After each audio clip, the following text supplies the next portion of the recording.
And we're live. Fantastic. Hey guys.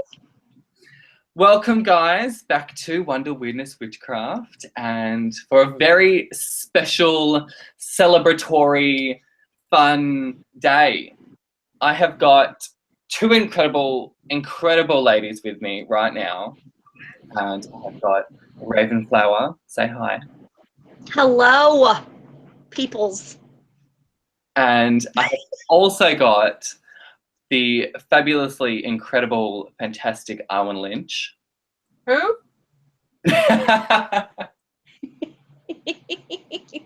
let her on. She's rude. Who have we got here in the chat? We've got Earthly Alchemy, we've got Scientist Witch, Claire, Windstar, Earthly Virgo. Hello, welcome, welcome. So today, you guys, I am going to be joined by even more fabulous people later on throughout the chat to celebrate the grand opening of House of Tarot, which I'm sure you heard of, and if you haven't, you know, I have been plugging it everywhere that I can, quite possibly. I have been plugging it. So I'm surprised you haven't, because I have been ruthless in my plugging, in my self-plugging. I've just been tooting my own horn for the last 2 weeks. But there's nothing wrong with that. That's so fine. But what I wanted to do with you guys here today is to get other fantastic witchy people who we all know and love, who have their own witchy businesses, who are fantastically and incredibly gifted individuals who offer their own products and their own services. So they're here today to share in the witchy tarot readers promotional marketing celebratory event. We need a drum roll. Yay! Drum roll. So you guys, I'm going to talk a little bit about House of Tarot for the next 2 minutes, and then I'm going to hand over to the lovely Arwen, who's going to talk all about herself, because that's all I want to hear.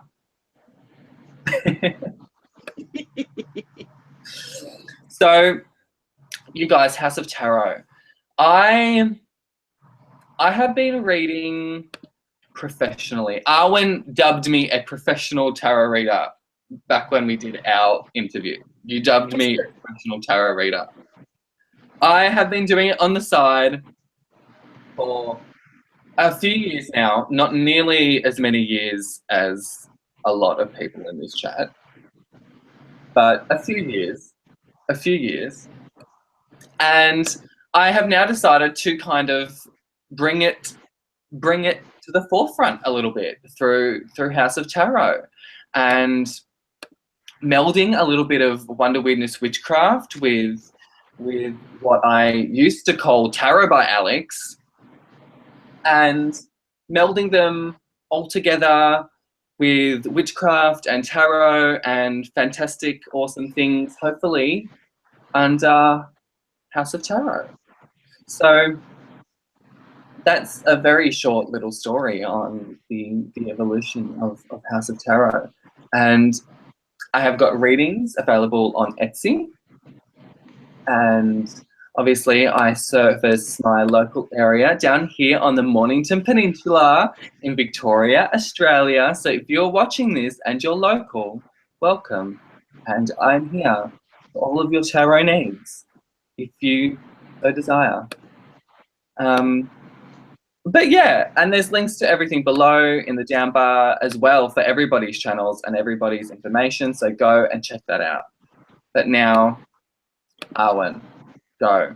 What have you got to tell us? I know there's a funny story that you've got to tell us before anything else, and that's exactly what I want to hear.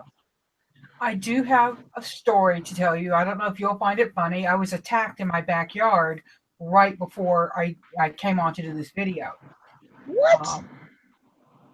Yeah, it was kind of scary. I was outside walking to make sure the fence was closed so I could let the dogs out.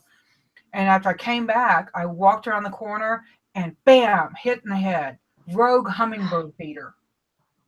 Oh, man. So I immediately ducked because obviously it was evil. And the damn thing tumped over, poured sugar water on my head, and then hit me right, on the widow's hump. I don't know if y'all are old enough to have a widow's hump if you're women, but you'll get one, and they hurt when they get hit. So now I've got a bruise about the size of a $50. I had to jump in the shower, and I'm like, great. I'm going on the House of Tarot huge launch video with wet hair. Yeah, I got attacked in my backyard. Rogue hummingbird feeders, y'all. You must be wary of them. Maybe set them a little higher. Announcement. Well, my husband hung it at a certain height so I could see it out the kitchen window. Mm-hmm. And that's literally the first time I've walked that route because I usually don't have to go check the front gate. We had a worker over. So I was like, what the hell? And it's one of those big, heavy glass ones. It's not a plastic one. It's got like, 1/4-inch thick glass and just... Oh. I should have let it hit my head. It hurts so bad. So I'm really, really excited about House of Tarot.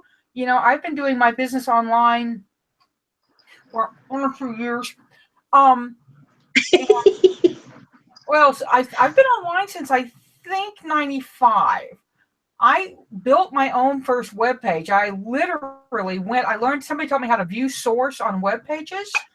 So I went and looked at a whole bunch of web pages and played with them to find out what did what. Like I didn't know what bracket LI bracket did. No, it makes a list. And I still hand code today. I don't, I use WordPress now and I do a lot of widget work, but I can go in and hand code just about anything. So, but I'm really excited to see other readers. And yeah, I told Alex, we were doing an interview, one of my drills, and he said, "You think yourself a professional?" And I'm like, "Have you made money doing the tarot reading?" Yes, you're a professional. Congratulations. Yeah. Uh-huh. If you need an acknowledgement, dude, boom, there it is. Go do so. And I think we need more readers, particularly in this day and age. So how's your business growing? What are you doing for marketing? Tell me. Well, marketing events on YouTube, just like this, with other fantastic, beautiful people like yourself. Facebook is really, really good for that. Getting out and about on Facebook and Instagram. The way things are going with business and getting yourself out there, Instagram's a really great tool for that. There's a lot of marketing that's happening on Instagram. It's pretty interesting the way it all happens. Yeah. My company refuses to get on, and I'm like, you need to. I can't just do everything through Facebook. You need an Instagram. Instagram is where is really happening right now. I'd love to see some folks do some other tarot Instagrammers. I'd love to see us do one of those. You know how they do those loops, like this post, comment, go like the next person comment, and they win a prize? I'd love to see like some of us do an Instagram loop like that and try to build our followers up. We need people we didn't all know each other, because then it becomes a bit incestuous. And we don't build anything except have a lot of fun. But if y'all are interested in that, hit me up, email me or hit me up on Facebook and let's chat about it and see what we can do. Because I thought about getting like Witchy Bear in and some folks like that. So. That sounds good. That sounds like I've never done one of those. Like I've seen them around. I've never participated, and I've never run one. So that would be a super fun thing to do. I participate in all the time. I've won stuff on them. So I do. If somebody has a contest, y'all, I will put my name out there. I just won these from a Charming Time. I won a $25 gift certificate, and I spent part of it on her stuff. And the Charming Time is on Etsy. There's jewelry. So what are they? I don't know if you see them or not. This is Ganache. Oh, wow. And Ganesh cameo earrings.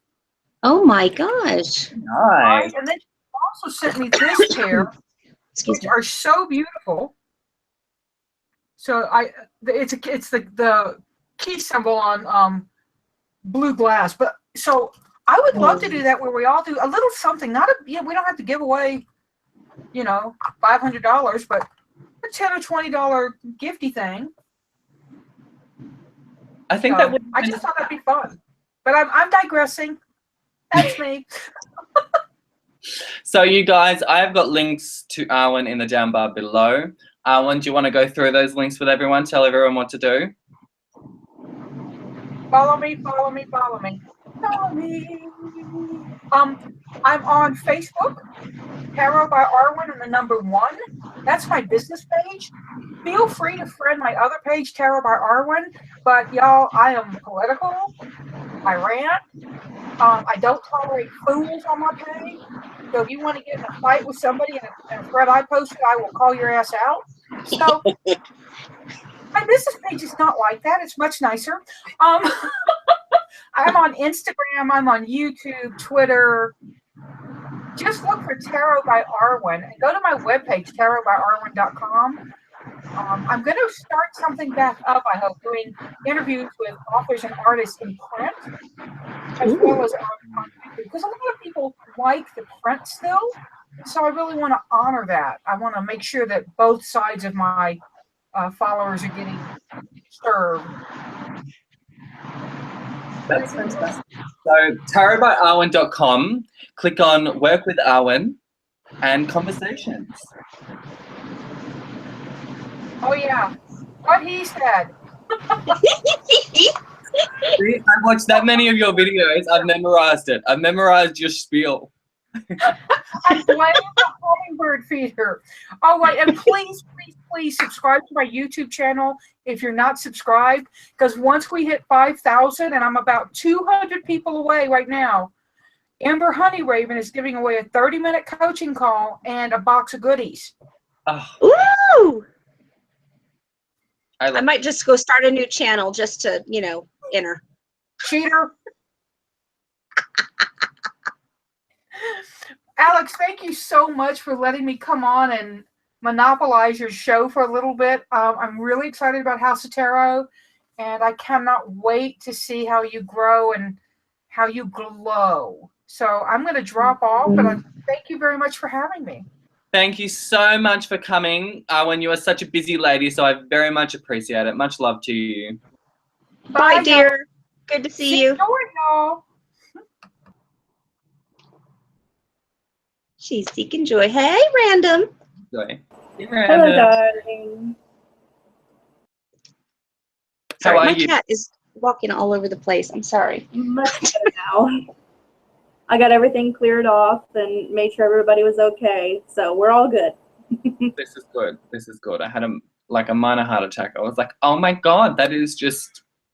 I did too whenever she told me. I was like, girl, are you all right? Oh, shit. Oh my goodness, you guys. So we've had Arwen, the fabulous tarot by Arwen. We've got the Random Witch joining us now, and she is going to chat all about herself very, very shortly. But do we still have a Raven flower? I'm here. I'm here. You are? Okay. This is good. You were frozen on my little box down here, so I was wondering. Oh no, am I frozen? No, you're all good. I'm all good. Okay. Yes. You're all good. Very good. So, Miss Ravenflower, what do you have to tell us about yourself? There are some very exciting things coming up for you in the next few days. Is that correct? I do. Yes. Well, first of all, I just want to say I'm excited to be here to help you co-host this, because we were having conversations about your next level shit. Like, absolutely. Can I cuss on your channel? Is that all right? Absolutely. Yay. Yay. But I mean, absolutely. I mean, this gentleman, if you guys don't know, is very, very talented. Not only is he a fabulous singer, because he is. Stop it. Fabulous singer. I'm just like, awesome. But I don't know if you've ever, tuned in to see him you know, do oracle or tarot or whatnot, but he's very talented. He's got a lot of you know, intuitive psychic abilities, and you guys are really, really going to love to work with him. So this is just kind of an honor to be here to watch you. It's like ground zero, and it's like we're going next level, and I love it. So awesome. Yay. Yay. Thank you so much. Thank you so much. that is so sweet of you to say. Well, I adore you. You're wonderful. You're wonderful. I adore you. I adore you. You, the random witch. I love her. Everybody does the little hearts. I love it. Oh gosh. Well, for me, I am kind of toning things down, so I'm shifting energies to start focusing on the house. We actually have a couple of offers already. There are some friends of friends of friends that, you know about our house, or their kids came over to play when they were growing up or whatever, and they want this house. So there are some things that are happening, and it's just wow, it's awesome when you try to plan something 7 years ago and now it's all happening. And it just lining up. So I have actually shut off my website. It's still up. You can see things that are on there. It's Ravenflower Designs. It's also on Facebook. So there's a Facebook page, Ravenflower Designs, as well as Ravenflower Designs on Square Up or Squared Up. It's through the Square Source. So you can see things there. But I've turned it off until October because I am shifting energies for the move and all that other stuff. So I am literally cleaning out my witchy cabinet, and I'm having a live show on Ravenflower Designs on Facebook this Saturday. Tune in, tune in, tune in. I brought my husband threw some things at me here. He's finally let people. He listened. Pottery is happening in the live show. So I brought a couple of his pieces to just show real quick. So we've got like bowls that he has created. And these are all stoneware, which I believe you have one. Yes, you do. Yes. Okay. Absolutely gorgeous. Like, they're very heavy. They're very heavy. This is solid. But if you guys can't see the colors that run through this, I mean, the camera's it's just not doing it justice, but it's absolutely gorgeous. This is I use this on my altar filled with salt, and this is my salt bowl. I have one that does, I have a salt bowl as well, and I have a water bowl as well. Here's another one. I don't know if you guys can see those colors that are in there, but bowls of various sizes. So you can kind of see those or whatever. Then he has some gorgeous charging plates or platters or offering plates, however you wish to. Look at the colors in this. That is gorgeous. So that's just flat. Beautiful. And then he showed me this one, which can be hung on the wall as art. Has a little hole through here. And he said that you could also do a bowl situation where you can have a plant growing through there or a candle or whatever it is. So we have that. I have lots of these signs that I picked up somewhere. Bear was going to do an art piece with these, and I'm like, no, I want them for the shop. So I've got lots of these. Lovely. What else do I have? I have candles. I've got my little skull shot candles. This is a dragon's blood one. Smells wonderful. And then I also have these guys. This is a Nag Chamba that I made. So this is one big, huge skull candle. Very heavy. Look at the colors. Burnt time of this. Oh, it's actually a white candle, but it's a green and blue skull, which I thought went well with Nag Chamba for whatever reason. I did that. And then what else do I have? Oh, I got another one to show you here. This is another poured candle. You wanting to smell? Random, I can't hear you. You need to turn on your sound, woman. I didn't want to interrupt, but I was just like, I just want all of it. That one's for me. Obviously, that's mine. Sniff. This one is rose hips and clove. Ooh, and then yum. it's in this decorative kind of Halloween-y stuff. Then, y'all, I have books that I have found. I have a little bit of crystals I found. There's a whole lot of herbs. There's a lot of herbs. I'm going to have $1 bags and $3 bags. I feel like a drug dealer. No. Then I found the mother load of Bear's mom had all of this costume jewelry, and I ran it by everybody. And these are pieces that she doesn't want. So this is not like real gold or anything, but I'm just going to show you some. Look at this. You see this? Y'all see that? Isn't that pretty? It has a little bit of jade in there, just little pretty pendants and gorgeous little fanciful things. So that is what's happening. It's like a little leaf pin. Anyhow, that is what's happening on Saturday. So lots more to come. Lots more to come. Super exciting. And at what time on Saturday? Do we have a time? We do have a time. Mr. Noah Tempestari is coming and hosting with me, so that I can be showing people and he can be taking, we're going to grid out a table and have a square for each item and a price for it. And then whoever is the first one to come on to say, A, B, mine, it's theirs. So whoever comes up in the feed and he sees it, then we write it down and it's yours. And then I invoice you, and it is 12 noon Central Standard Time. What is this? I see you shaking your head. What are you doing? You. Oh, somebody was asking if Bear uses food safe / lead-free glaze. Yes, he does, actually. They are fire safe. I'm sorry, I don't even have the chat up. They are microwave safe, dishwasher safe. It is stoneware, and yes. Mm-hmm. That's incredible. Yes. 12 noon Central Standard Time. 12 noon. So that's like the middle of the night for us, isn't it? Probably is. Damn it. Yeah. No, this is fine. This is good. That means if it's the middle of the night, then I'm not at work and I can buy things. You do not need to. I appreciate you. You're so cute. Your fancy hair. I love it.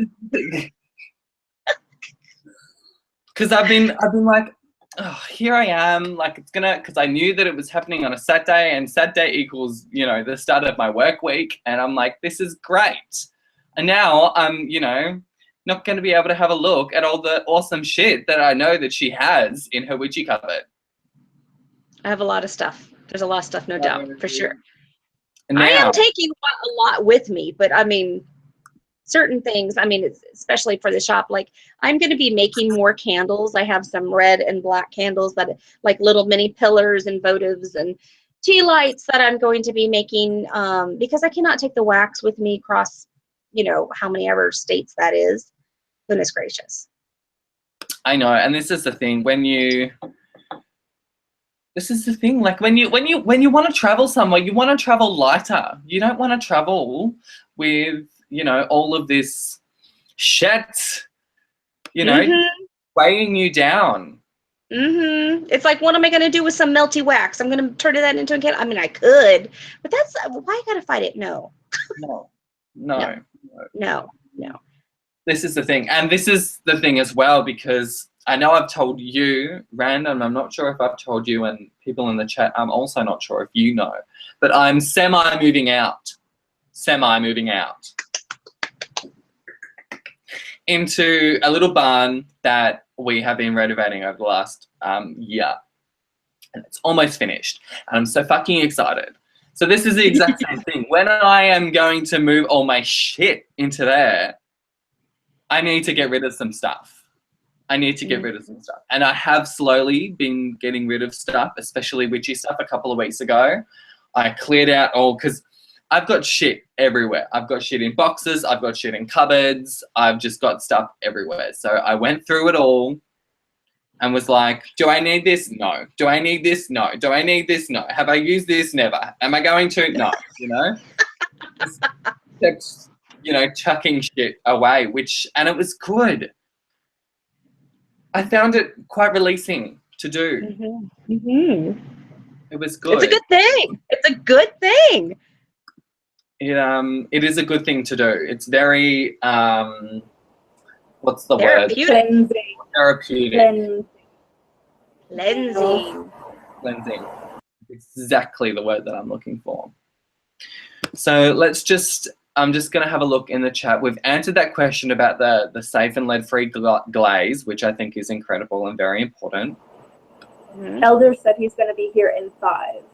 Yes, he's going to be jumping on. Elder Crow from Earthly Alchemy is going to be joining. I like him. He is one of my friends. So Sweet Susie asks that will Bear be putting his pottery in your shop eventually? It actually has been in the shop. It's just as soon as it gets there, it sells out. So yeah, we've had spoons, some gorgeous spoons that he's done. Trying to see if I can see anything on my altar that I can, you know, it doesn't matter because it's going to be a while till you see another spoon because the firing season and all that stuff. We may do, we will do this live sale and we may have one more because towards the end of summer, right before we move, he will have time to fire up some more stuff up at the college. And so there will be some spoons available. Let me see. I think I might have it. Where? Aha. Okay, so here's one that he's done for me. And this is a little flower, obviously. Raven flower, hello. So I use this to scoop my incense, you know, onto the charcoal disc. I do that, you know, it's lovely. And then there's some other ones, but I don't have up here, but all kinds of stuff. And I've asked him for like little crocks, like little tiny bowls, you know, smaller and a little taller. We call them in Australia like a pinch bowl. A pinch bowl. Okay, yes. He has made pinch bowls for me before. Sorry, I'm over here off screen. All right. Here's one that has like little things. So I will be pouring candles into these bad boys. Incredible. So that is, yeah. That is something that we're also doing. So yeah. He's just, yeah. I thought that he was giving me some mugs, but then I went down there and I'm like, can you show me a mug that you're willing to get rid of? He's like, I never said I was giving away. I said, I didn't say you were giving them away. Like, it was a deal. Like, I'm like, babe, I said, I need you to calm down. He's like, I thought I had more time. I'm like, oh my God, you're killing me. You're like really killing me right now. I'm like, I just need a mug. Can you just, he's like, I can't commit to a mug right now. I gotta look at them all. It's like, they're like his babies. He just, well, so much, and I've never done pottery before in my life, so I don't know what's involved, but I've seen Ghost, okay? Yeah. You know, that's as far as my pottery education goes. And there's a lot of work. There's a lot of work that goes into it. And I mean, it's just, I think it's incredible. And I think it's also incredible when you're using them for your witchy things, bits and pieces, because literally you're using your hands to form that shape, to form this bowl. And it's just awesome. And I love it. I love my little bowl. I'm glad you love your bowl. I'm glad you like that bowl. As soon as I saw it, I died. I was like, oh my God, I know exactly where I'm putting this. I know exactly what I'm putting in it. And I already knew that it was going to look fantastic on my altar, and it does. So I'm so happy. You're welcome. You're welcome. I love it. I'm glad. Candace suggests that he should make cauldrons. Yes. Little pottery. I have lots of suggestions for him to do. He can clear out that damn garage too, is my suggestion. Did I say that out loud? I said it out loud. Oh, goodness. I know. Married life. Such bliss. Bliss. Claire wants a singing sample, and Claire, that's not happening in this video.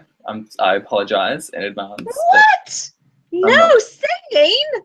I'm not doing that in this video. Maybe good thing for Snapchat gets rid of the video. I would totally display that right now. It only lasts for 10 seconds and then you can never watch it again. I know. It's just in my brain. It's just in there. But that's the best place for it. It was beautiful. It was, all I have to tell you people is beautiful. Absolute, like a siren. It's gorgeous. I'm just not a siren. I'm just quite the opposite. Hello. Elder Grow. Yeah, sorry. Can you all see me? Oh, I'm in the wrong. I can see you. Hello, welcome. Good morning. First of all, I just have to tell you that I stayed up until like 2 o'clock last night watching Paranormal State. Oh, what'd you think of it? Oh, I love that show. I love that show. It's good, huh? I do too.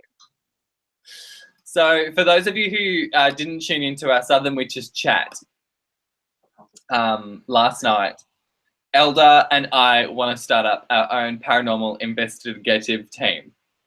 Mm-hmm. And I'm ready to buy the merch. I'm ready to buy the merch. Where do I get it? Ghost Chasers! absolutely. Like, is that better? That's a bit better. There we go. So Sorry.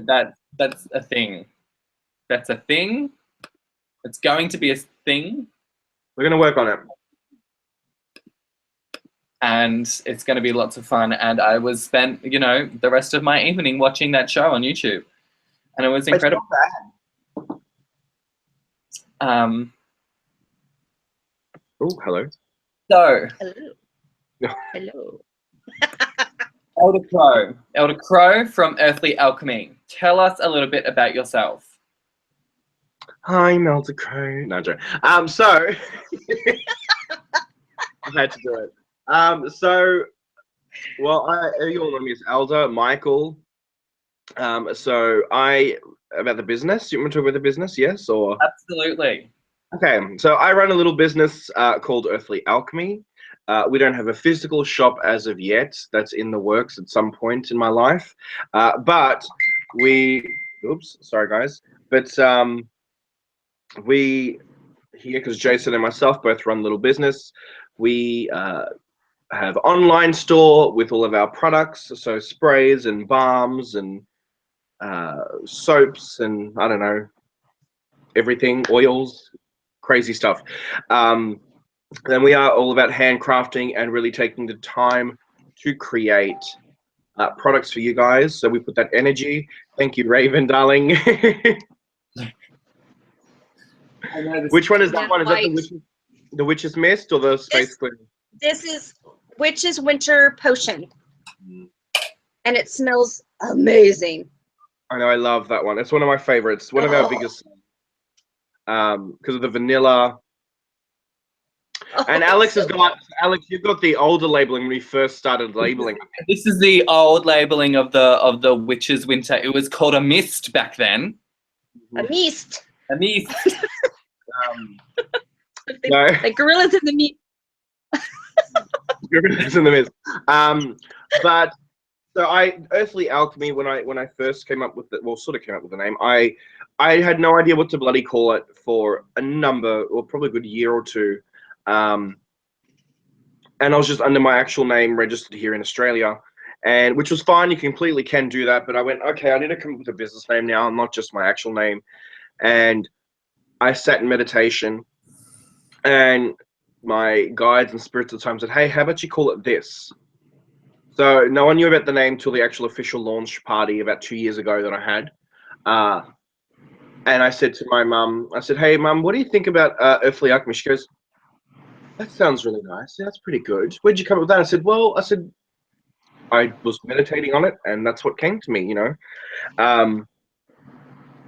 And, you know, I looked at, well, I'm a aromatherapist, so I make a lot of the products that I make are earthly based, obviously. They're all natural. Well, just about all natural. Obviously, some of the candles are fragrant, but that's okay. But, you know, majority of the products are all natural. And, you know, aromatherapy is a type of alchemy. It's medicine. It is you know, about getting the right dilutions and mixtures and how the processes are. And I went, Earthly Alchemy. So, yeah, which would make complete sense. So, registered that, ran along with that. So I sell all the products and skincare and all the new agey witchy products as well. So, you know, your crystals and cauldrons and occult paraphernalia, as Square would call it. On top of that, also in the last maybe 12 months, I started taking on more students and running meditation classes, witchy 101 classes, which I mentioned yesterday. I'm going to put a halt on that at the moment because people are asking me for herbology and aromatherapy and all the fun crafty stuff. So, and I did say that I'll be probably in June, we'll be starting up the physical classes probably here, if not another location if I move. But I'll have run classes and also online classes, which a lot of you guys out in the lovely Northern Hemisphere all are interested in, which will be, so I can do Skype or obviously Hangouts off air with them and do it that way. Only problem with that is I can't send the herbs, so I will refer you to everyone else that has got a little business out there in the Northern Hemisphere to go to them. So that's probably it. That's it. Yeah, have I missed anything? Okay. Jason says congratulations to the House of Tarot. Oh, thank you. Is Jason standing back there with like your cards? Yeah, he's very shy. He's run off. Well, he's got a mouthful of crumpets. Welcome to Earthly Alchemy, and then the next one. Jason is like the production coordinator / stage manager / cameraman. Yeah, Jason he's going to be the crew. cameraman for our when we do the paranormal investigations. He's going to be our cameraman. He'll be screaming. I signed you up for that job. So you'll be screaming, "Oh my god!" He will be. I think it'll be the funniest thing ever. I think it'll be hilarious. I mean, we should do a parody. So yeah, and what else? Oh, and we also, the other thing that everyone talks about, the Witch's Chest. That is a thing that we started last year in September. We're on 8 months now. It's the 8th box this month that we'll be shipping out to everyone as of today. So after I'm finished from here, I'll be running down to the post office and sending everything off. But the Witch's Chests have been a really big thing. So everyone gets exclusive created products and new products. And, you know, all the fun stuff. All the fun stuff. And of course, I've got scientists saying, what does the chest has? He wants to know what's in the chest. You have to wait because I can't expose. It's a secret chest, you know. I can't. I surprise passport. I don't know when that's everyone. I'm excited, but I can't. Like I'm like I can tell you what's in there, but I can't. So just wait another 24 hours, scientists, until everyone starts receiving their chests. So it's a mystery. And we do ship internationally. Unfortunately, with the shipping, I do apologize. That's not on me. That I can't control how much shipping is. That's the nightmare and a half. Unless you do like a bulk order, like Raven did, and was able to get a cheaper shipping rate. I think we managed to get a cheaper shipping rate with like a whole bunch of stuff. We did. I was delighted. Thank you.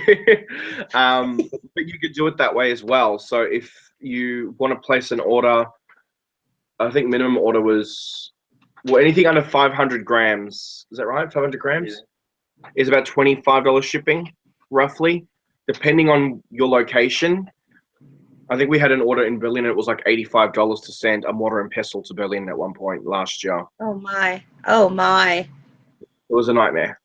It was about 85, 90 bucks just to ship a mortar and pestle, a pendant, and maybe something else. And I'm like, holy hell, like it's just shipping. So. Oh my goodness. So there are links down in the down bar for everything Earthly Alchemy. And I've said it before and I'll say it again. Earthly Alchemy is just incredible because you know that it is a practicing witch behind the products, you know, a clinically certified aromatherapist putting together these things that smell incredible. And with incredible fashion sense. And the last one that I was going to say is it's practical stuff that witches will use. Mm-hmm. It's not this paraphernalia, you know, stuff. It's not just stuff. It's actual stuff. Like, it's not just, you know what I mean? It's good And stuff. that is what we're about when creating products. Sorry, I'm eating a crumpet this morning. I haven't had a crumpet for a while, so I'm like, oh, crumpet. Yeah. So when we're creating products, it's always about, okay, will these people use it, or will the public use it? Will they get enjoyment out of it? You know, is it also affordable for them, where you don't have to pay like $90 for a bloody something, or $100 for an athame, or whatever it might be? But, you know, is it practical for them to use? And I think, especially when I started my journey at a very young age, you know, there was always, you know, there was things that people could not afford, but you get a lot of the instant stuff now, like sprays and balms and creams and all that sort of thing. People like to use that stuff on the go and take it with them, and that's, you know, being very practical. There's a lot of interference right now. Yeah. I don't know, is that me? No. Hello. Oh, was it Alex? I don't know. He's muted. Is it gone now? Yeah, it went away. Yes. Was it me? I think it was. I don't know why. It was like a vacuum cleaner sound. Do you have No like one a fan going on? So Or is it mine, maybe? Was there like a fan No, mine's going? not. it's gone. It's fine. If it comes back, we'll deal with it. But yeah, so we are about the practical side of things, and more so than just a whole bunch of paraphernalia, we'll call it. Although I'm using that word today, paraphernalia. That just sits there and collects dust. Like we did speak about this last night about incense blends and things that, you know, we collected in altar cloths that don't get used. Mm-hmm. Yep. So someone's mic is possessed. Oh my god. Talk Is to it me? Hmm? Is it me? Am I crazy? You're crazy, but I don't know whether it's got anything to do with your mic. Oh, okay. Good. All right. It's part of my charm. It's part of my charm. I just keep my mic off when people are talking because I'm like, I know I have fans going in the background, so I'm like, I know it must sound horrible. No, I don't hear your fan. I'm your fan. I'm your biggest fan. Y'all are so sweet. So Elder, Show me talk. that eye makeup.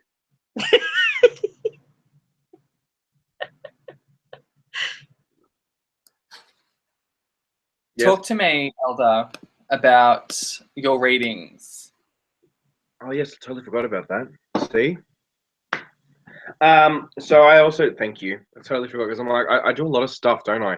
I'm an overachiever when it comes to these things. I am like, oh yeah, I want to be a aromatherapist, and then a massage therapist, and a Reiki practitioner. Then I overachieve too much. My resume is like 4 pages because of just so many qualified. Yeah, qualified in like just about almost anything, I think. Incredible. So yeah, overachiever. Yeah, so I do reading. I do readings. That's funny. So I am a card reader, a tarot card reader. Also a gifted psychic medium, I suppose. I don't really like using that term, but we do. So I don't sit there, and this is the thing I always tell my clients, and I've had this discussion many times with people. I don't sit there calling on the spirits. If they need to pass on a message, they'll come forward and deliver it to me. Other than that, you know, I'll give you a reading for card. You know, I'll give a card reading. That wasn't actually my forte for a very long time. I struggled a lot with tarot cards because it was very overwhelming, especially starting with the Rider-Waite Tarot, and that was so difficult. I'm not going to lie. But now I think because I've practiced so much and just started really working intuitively, yeah, that's how I work. Intuitive card reader. And yeah, so that's something that I sort of just started doing a lot more in the business in the last maybe 6 months. Also because there was just part of me that didn't feel that I wanted to just make a complete living off reading. That's not what I'm about. I think it's more so if somebody is in need of help, I will help them. That's sort of how I am and how I work, if that makes sense. So, do you have any cards available to you right now? kind of.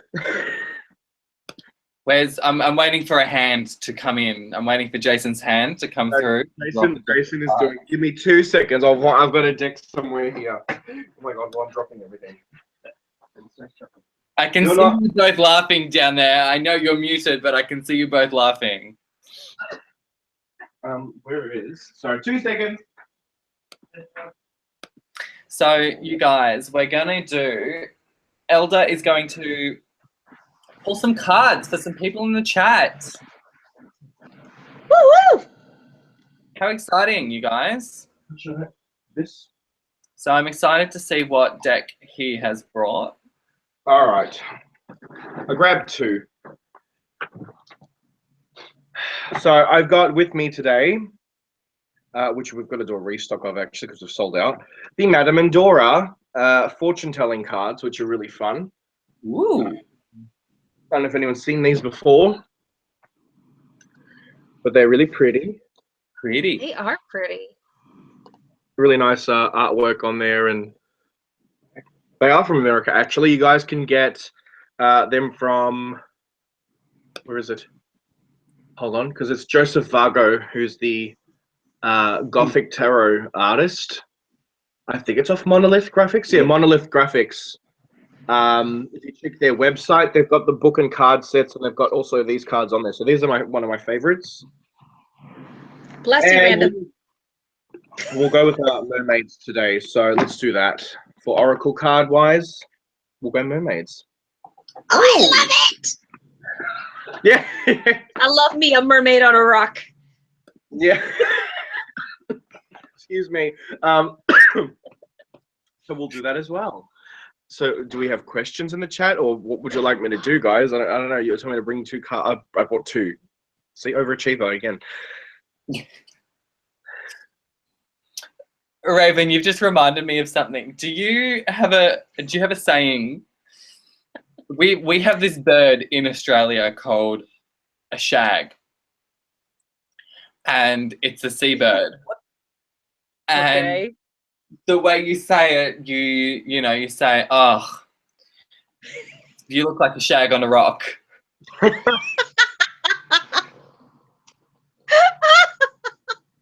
Because it'll literally just like sit at the beach on the rocks just by itself. So whenever like you're alone or like kind of standing there like lonely, you're like, "What are you, a shag on the rock?" I don't know. That just reminded me of younger days. This. Oh my god. Oh, you girl.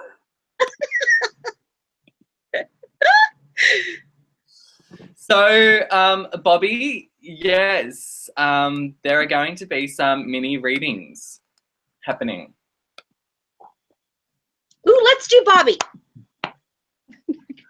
I'm laughing. Sorry, the comments. Is that where Sag ass came from? Who knows? Oh my god. You are going to kill me? Don't inhale. Just drink. Don't inhale. Oh, and I've got this cough still, so it makes it sound even worse than what it is. So, anyways, if anyone has any questions, I'll be more than happy to do that this morning. Pull a card for Bobby. I think he wants a card. Bobby, card. I'm assuming yes. All right. I shall English. I shall shuffle. I shall shuffle now. I shall shuffle. I shall shuffle. All right. And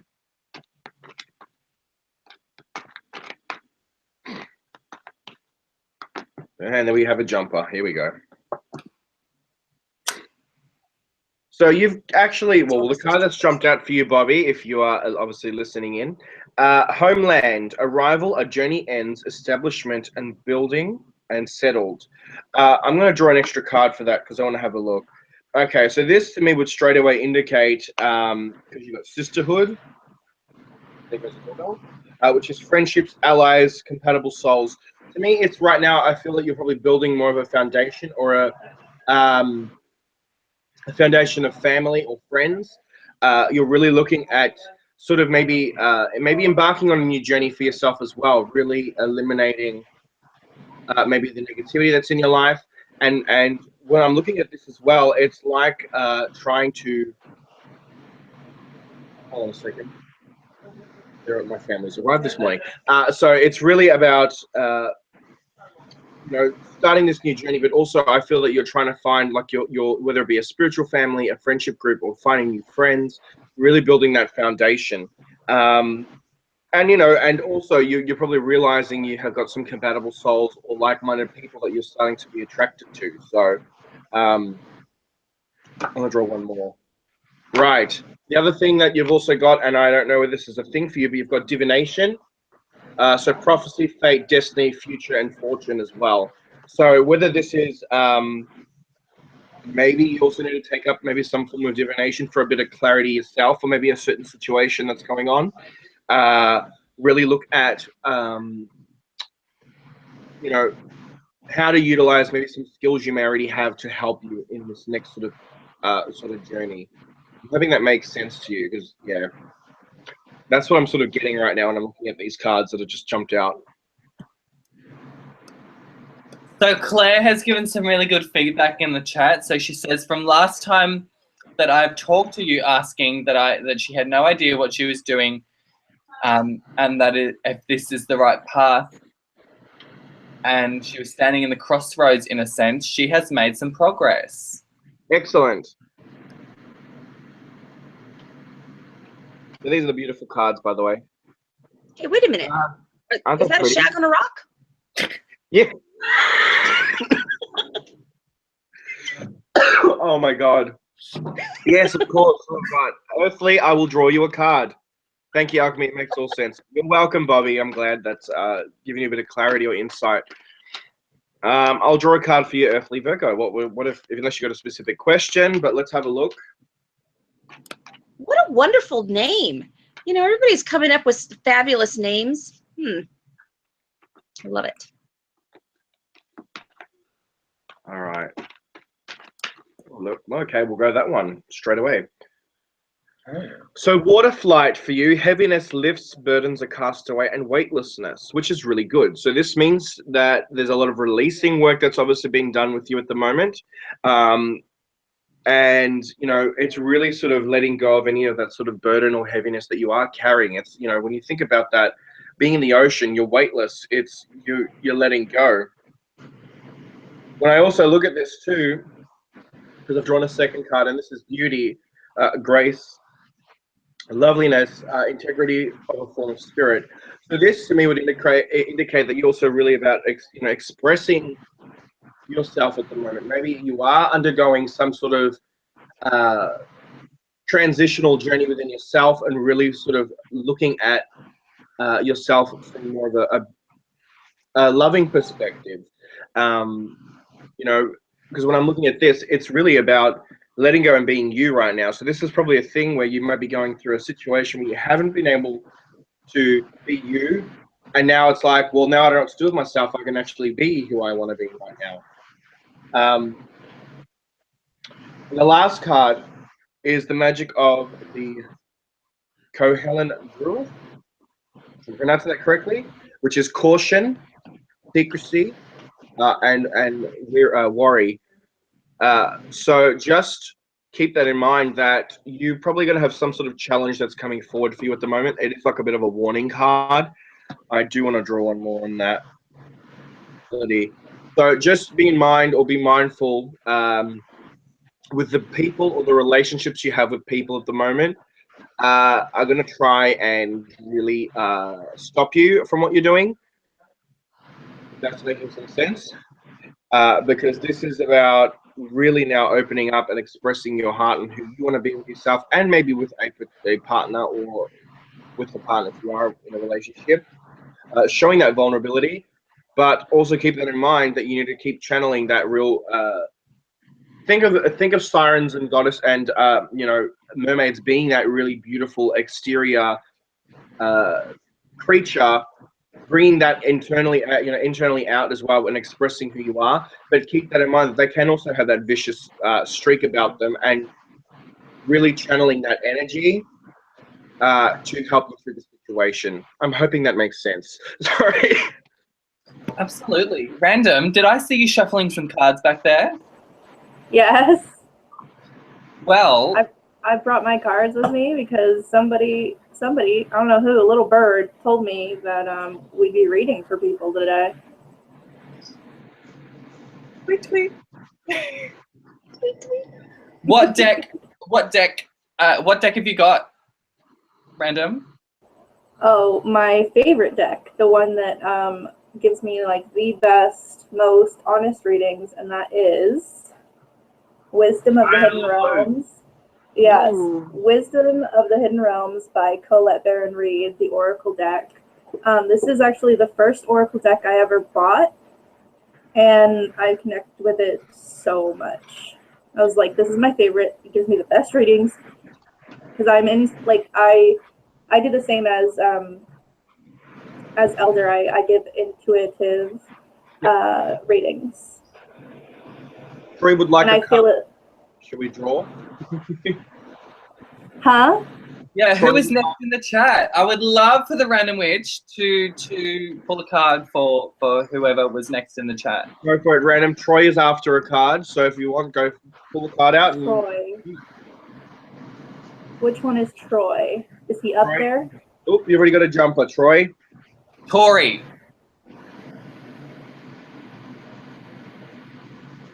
I don't see him. It's Tori. It's Tori. Oh, Tori. Oh, Tori. Oh my God, I'm reading Troy. I apologize, guys. I am like. Okay, so. I'm still okay. Is that Jennifer Ball, or are they trying to tell me which one I'm reading for? Because I'm trying to look at the person. So we're drawing a card for Tori. Okay. Oh, there she is. Or he, she, Tori. All right. I apologize, Tori. Okay. I'm still on my first coffee. Okay, bear with me. I was up till like 2-3 o'clock this morning, getting things prepared for you guys out there. So, all right, go for it, darling. Alrighty, give me 1 second. I'm almost finished. I like to really shuffle my cards.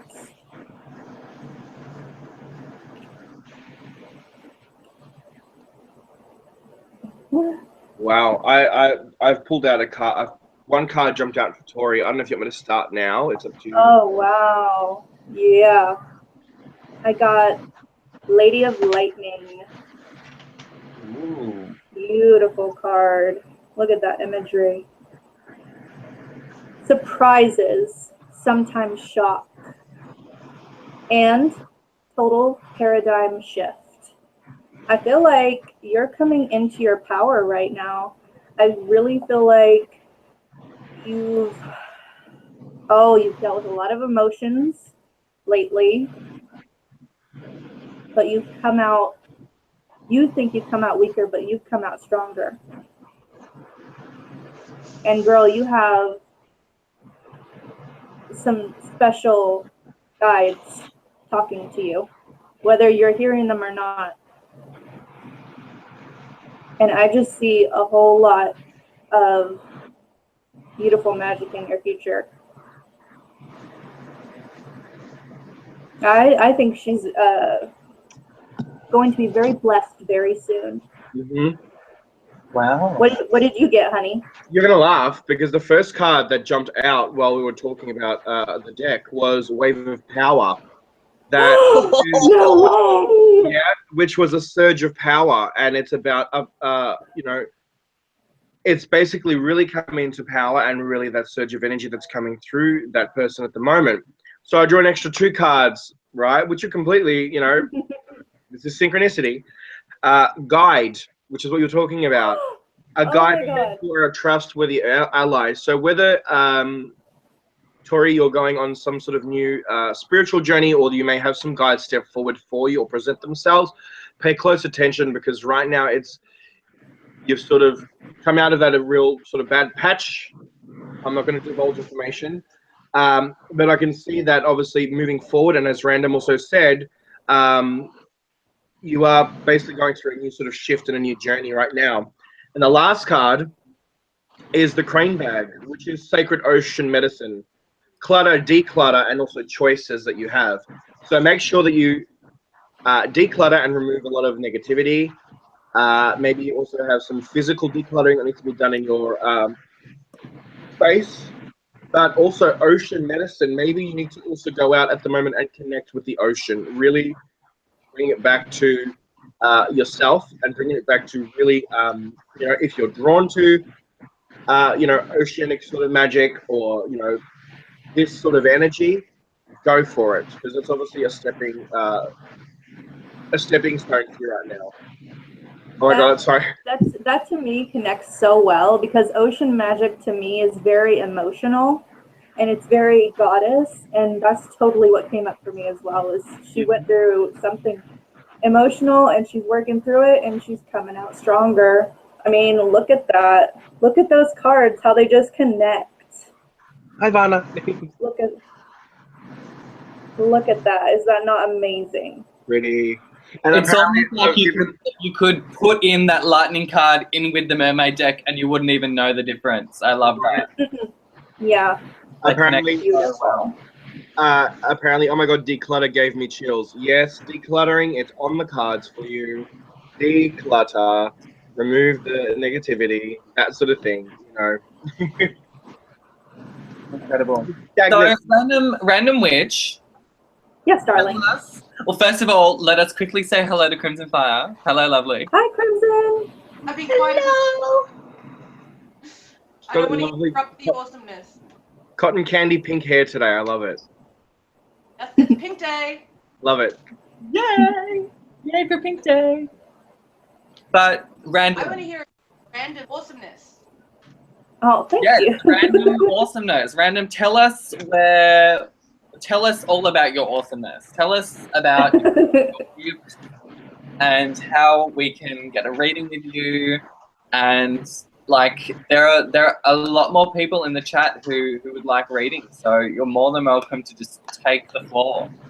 Wonderful, wonderful. Well, hi, I'm the Random Witch. I am an intuitive reader. I have been for over 13 years. I've worked with mostly tarot, but now I am living for Oracle. I am just living that Oracle life day by day, and it's getting amazing, more amazing by the day.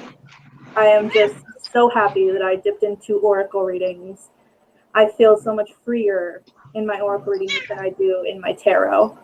And I only just started doing readings for pay. Recently, actually. I have not done that in ever before now, and I actually got my first 2 customers, and they were both one day, and then the next day another customer. I was so excited, and I just felt blessed to have that possibility, that to do that for them, and it was amazing. Like, both those readings are really powerful and healing, and I'm just happy to help people. My readings, you can get them by emailing me at therandomwitchreadings@gmail.com and pay over PayPal. It's pretty easy. I have like two different prices, and they're not that bad. But I've been an intuitive reader for a very long time, and I've been a medium all my life. And I'd use my mediumship not as just working with spirits, like spirits of the ones who've crossed over, but I also speak to people's spirit guides, and I talk through my spirit guides who talk to your spirit guides, that kind of thing. So it's all kind of like a big radio signal going on. And so do you incorporate your mediumship into your readings?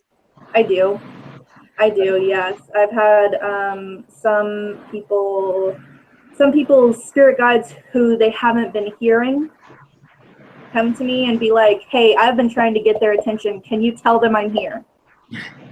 And I'm like, sure, I can do that for you. So I have helped some people with that. And I have done straight up spirit mediumship for people throughout the years as I became more confident in my mediumship abilities. And so, yeah, that's pretty much all there is to know about me. Incredible. So, yeah, who is the next person to get a reading? The next one is Claire G. Claire G. Okay.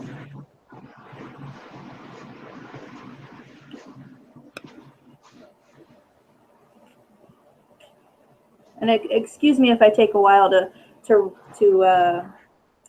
shuffle. I just really like to shuffle thoroughly.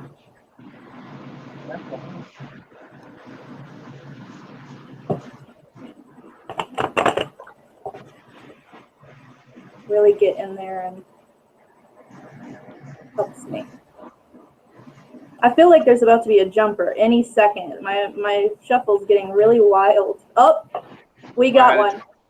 We got two.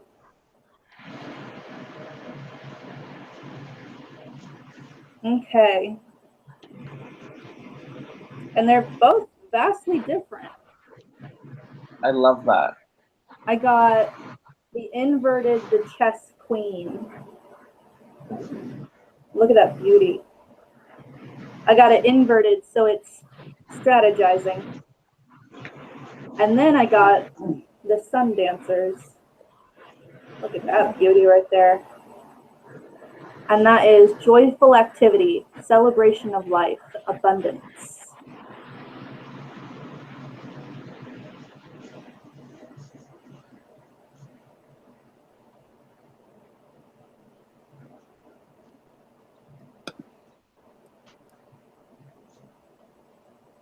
Happened. Hello. I'm there. I'm here. I'm just. Sorry, I was like, I'm connecting.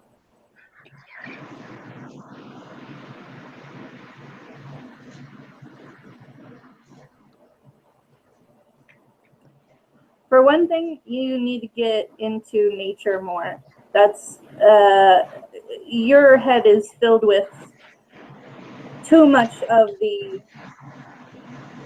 work and worry and obsessing over the little things, and it's getting too much. You need to get into nature. You need to put your hands in the dirt. You need to cleanse yourself with just being in nature. You need to let those little pet peeves go and just heal yourself. I don't know what's going on, but just get out there into nature. That's what you need right now.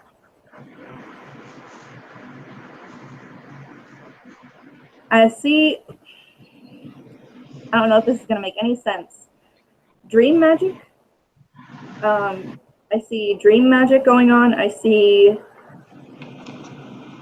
messages coming through to you in the very near future. Or now? Is it happening now? It's not through us, it's through you.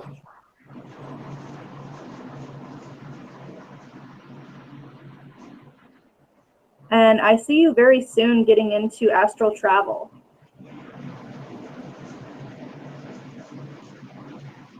I hope that helped.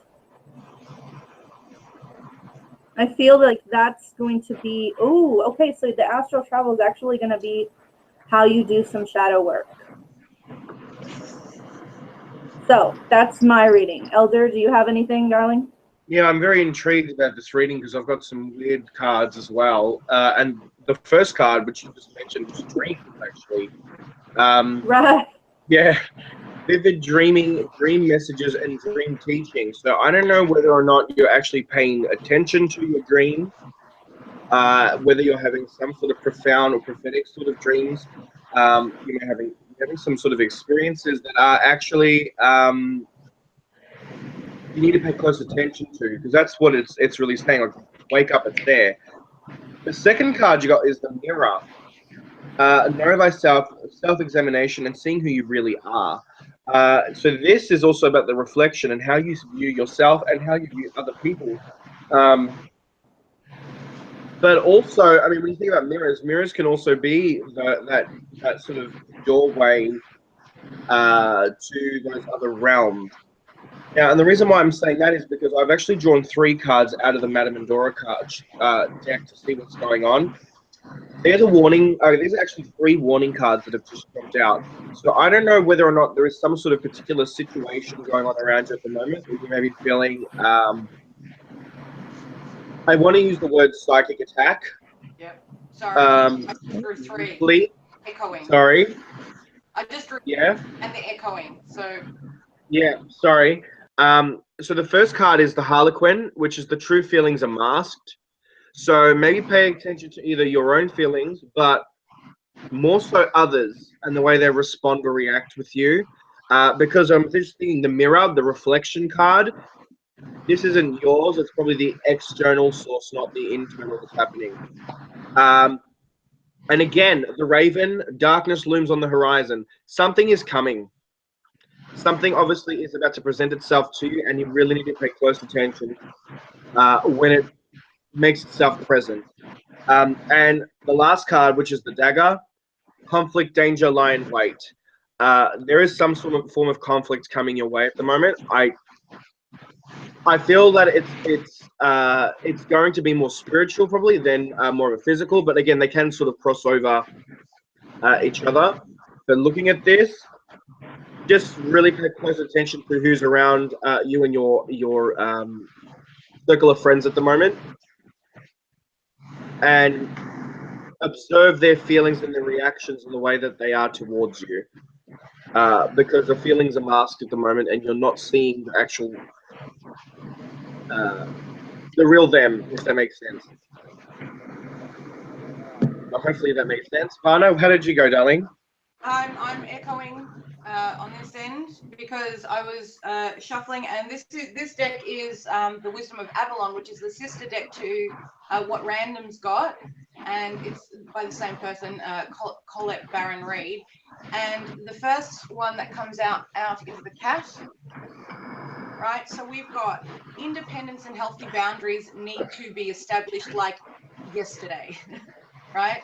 So there is someone encroaching on your space. There is someone encroaching in your life, and the other cards reflect and tell the story of that as well. So I'm just going to give you all 3 cards, and then I'm going to talk about the story. So the next one is the Goblin, the wounded human ego. This is coming from a place of jealousy, right? So this is like literally that green-eyed monster coming out for a marker, which is protection. It is time to like batten down hatches, right? So get your wards up, get your protection on, get your everything up. It's not about being retaliatory, right? So it's not about retaliation. It's about prevent the bloody fire. Get to you at all, right? So when I work this way, I'll work backwards. So get to the protection first, right? Then assess where this is coming from, which is the wounded human ego, and then you can safely establish healthy boundaries and independence, right? So there's a shitstorm a coming, but get prepared. It's like be a Girl Scout, Boy Scout, whatever, be a scout and get in on it.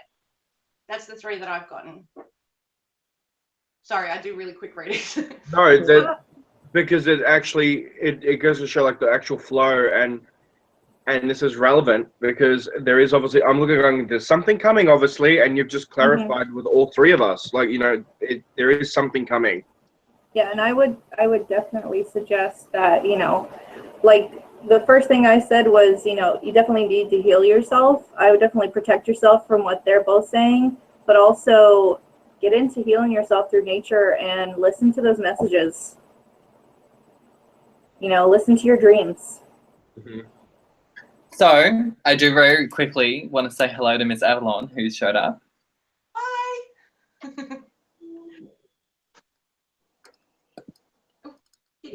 Why everyone go silent? Sorry, I was on mute. I was totally on mute then. And I'm just like, oh fuck.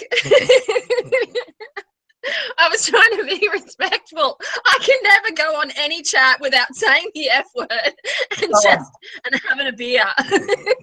Don't even. Oh, incredible! Don't even worry. Don't even worry about it. But hello, lovely. Welcome.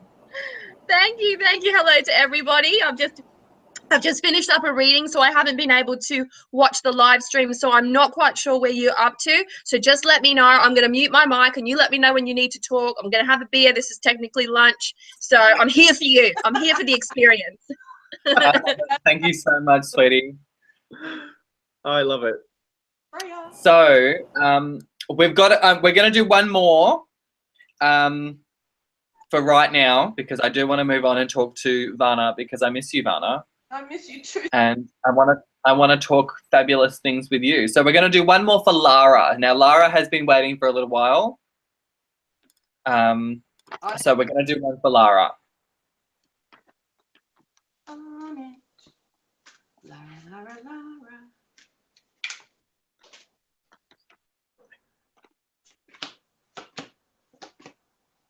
Holy moly. And just while this is happening as well, Raven, you're still with us? I'm here. I think our cats just became best friends. I think so. Yes, mine is sitting over here smiling at me. She's doing the kitty smile. She's doing this number. Mm-hmm. Mine is sitting in the sun in front of the window, and I think he couldn't get closer to the window if he tried. He's like this to the window. To the window, to the wall? Yeah, to the wall. And he's just looking. He's just watching. He's just watching the outside. You missed my Little John reference. Yeah, see, straight over. I didn't want to continue with the whole song. No. I love that reference, by the way. I'm down. I'm down with that reference. It's now in my head. Yeah. No, to the wall. To the wall.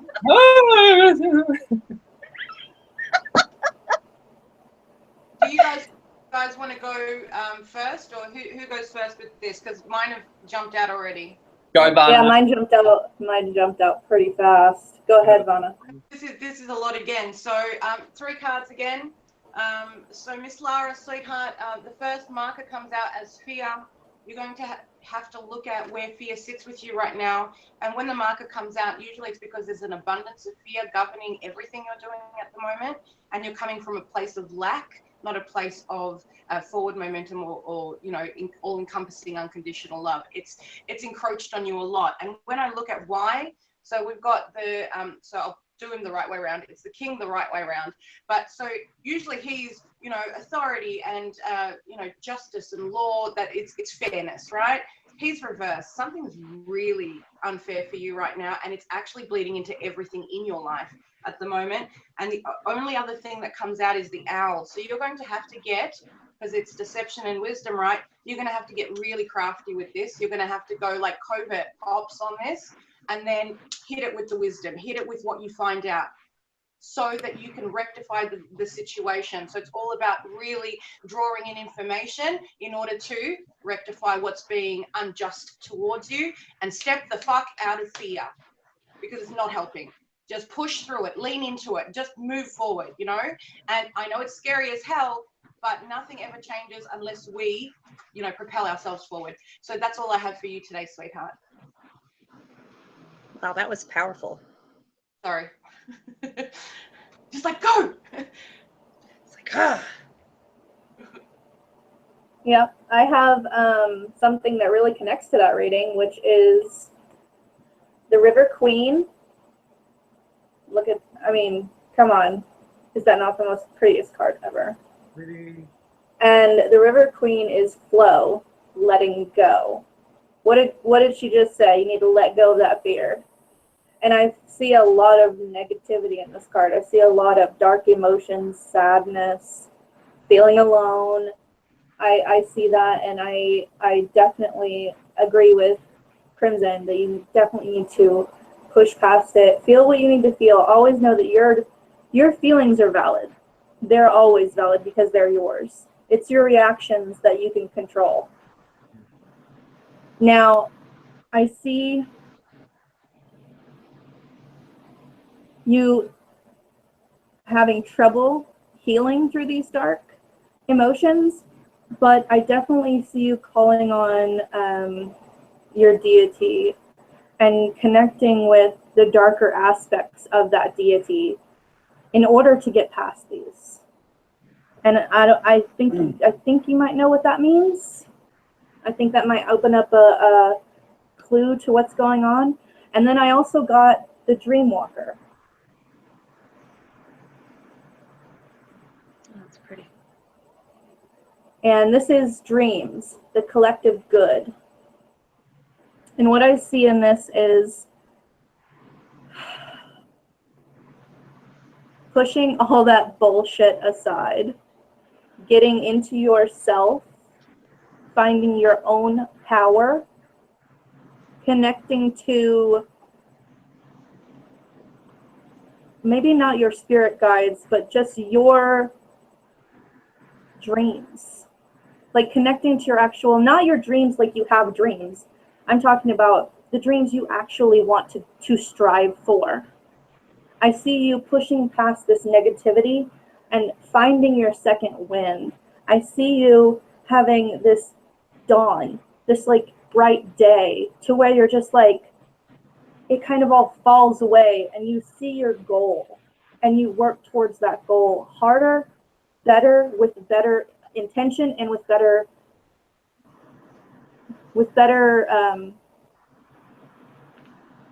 feedback. I see you actually like making huge strides towards your dream that you thought you couldn't get to, but you're going to get to it. And all these energies are culminating, and your days are going to get brighter and your days are going to get better. I hope that helps. That's what I have for you. That was beautiful. I have some interesting cards. Because when I look at these, and they actually match up with everyone else as well, I don't know whether or not, Lara, if you are there, because I can't see messaging anything at the moment. You're currently obviously going through some, I'm seeing this as an actual physical health concern. And the reason why that I'm saying that is because two of the cards that you've got indicate there's a transitional process you're going through. And again, the first card's beauty. So this is about the expression of self. But also when I'm looking at this and what is next to it, energy field adjustment, which is, aura cleansing and health. So to me, this is about really focusing on your, not just the internal spiritual. I see this as more of as a physical thing for you. And the reason why I'm saying that is because it's right now, I don't know whether you've been to the doctors recently or you need to go again, you've got something playing on your mind. Get that checked, obviously, go to them first. But there is some sort of shift that is coming with you. And when I'm looking at these cards, I don't know whether or not you're trying to feel that you're trying to force this change to happen, when I feel that you should allow this change to just sort of take place. Don't ever force it. Don't go against nature. Go with the flow or the cycle of nature. Because that's what I'm looking at here. It's like this shift is coming for you, but you're trying to shift it quicker than what it needs to, and instead of riding it out and going with the flow, you're trying to either take a step back and say, no, I want it to go this way when it shouldn't. And the reason why I was saying health concerns, because you did get the caduceus, which, news is coming and it's on its way, but it's also about, it could be health, well-being, can be protection as well. You've also got the moon card, which is being guided through darkness as well. So whatever situation is going on around you at the moment, just know that you need to really trust in who you're working with your guides, and ask them to guide you through this process right now, and showing you the best course of action rather than trying to just force it on impulse. That's the words I've just literally got then. But it's also a long journey that's beginning for you at the moment as well. Which are amazing. Star cards are always about, new beginnings and new life, new journey. Keep that in mind with this sort of transitional phase that I'm feeling that you're going through here. That you are shielded, you are guided, because the shield card, or you are safe from harm, indicates straight away that you are going to be protected on this journey. You just need to walk with what's going on with you at the moment. I'm hoping that's making sense. I don't know if there's been something playing on your mind at the moment with health-related issues, but do see a doctor if it's really something that's concerning you. Because that's what I'm really feeling when I looked at all these cards. I'm like, something's going on here. Sorry, guys, I'm rambling. That's all right. About the health. Okay, there we go. There is health issues. I thought so, because just be on top of it. Be fix that first. Don't what do you call it? Don't try and force it. Work with it. You know what I mean? Because sometimes we could realize trying to force something to heal, it's not going to work.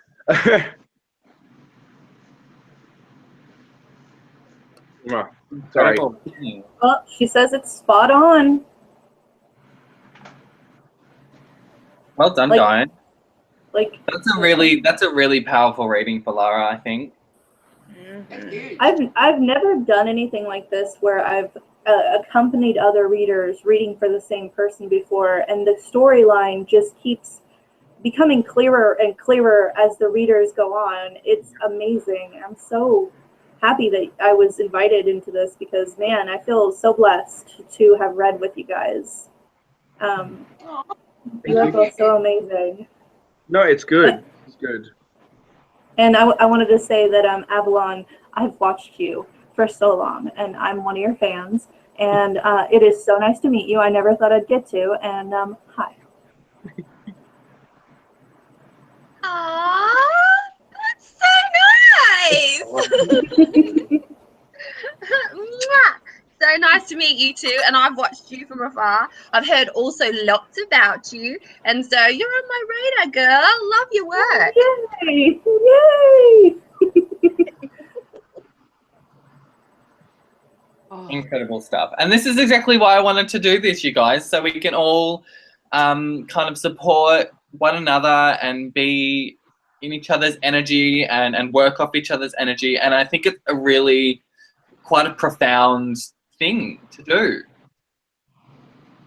I love you. I love you. Let's talk about you. Dude, can I go down the line? and you. Just like, for me, I love that, so many energies can come together from different, standpoints and really share and bring an all-encompassing thing. And you made that happen, Alex. Like, that's a thing. Here we go. I said that's a thing again. I'm trying not to say that's a thing, because Nick keeps saying he needs to make it into a hashtag. Stop that. But it is. And that's it's a thing. So it's just awesome. So thank you so much for doing this, sweetheart, because there is a lot that everyone has in support of each other, yes, but we get to, like, firstly, see each other's faces, because I miss all your faces, and secondly, we get to talk, and thirdly, we get to share. And what could be more better? Well, what could be better than that? More better. I can't speak English. That's not happening. I'm not teaching well today. So, Crimson Fyre, Vanna, tell me, even though I know, but tell us all watching who you are, what you do, where you do it, and how you do it, and all of it, all the things. Tell us all the things. All the things. Who am I? I'm Vanna. Hi. Crimson Fyre on here. Hi. I actually am an eclectic witch that just does her thing. And my thing is, you know, magic and sharing, and I'm a passions innovator. So I help people establish and grow their passions into practice. So I run one of the largest eclectic and longest standing eclectic Wiccan covens in Australia. Eclectic covens in Australia. So we kind of get together. We just had our 13th birthday. That was fun. What else? I do readings. I do inspiration coaching. I'm a musician. Stuff and things. You know what? Just jump on the website. It has a bio thing there. You can read that. I'd much rather connect with people than talk about what the hell I do. But yeah, no. And I know you put some links down below. So visit everyone's stuff, because that's who we are. You know, that's what we do. And there's so much to offer here, right? Absolutely. So, There, everybody's links, for those of you who are in the chat and who are new or whatever, everyone who has joined me today and everyone who is here, all their links are in the down bar to all their different places and all their fantastic things and everything they do. So definitely go and check everyone out. Now, Vana, also, you did have a storefront. oh, please. I've had multiple storefronts over the years. Multiple storefronts. It started with the Magical Broom Closet, and that was, you know, that was a school as well. The MPC Academy was the first physical witchcraft school in Victoria.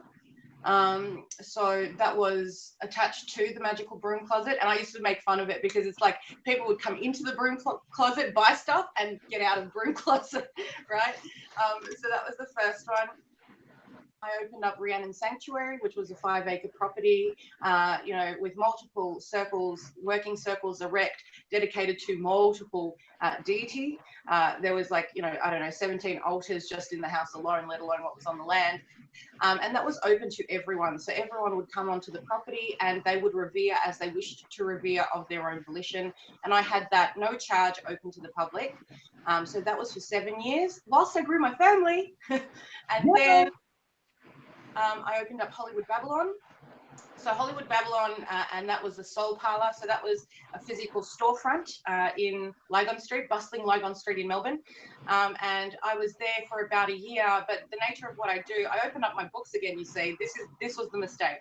I opened up the books again, and so now I'm booked out, like, in terms of students, physical students, for 6 years.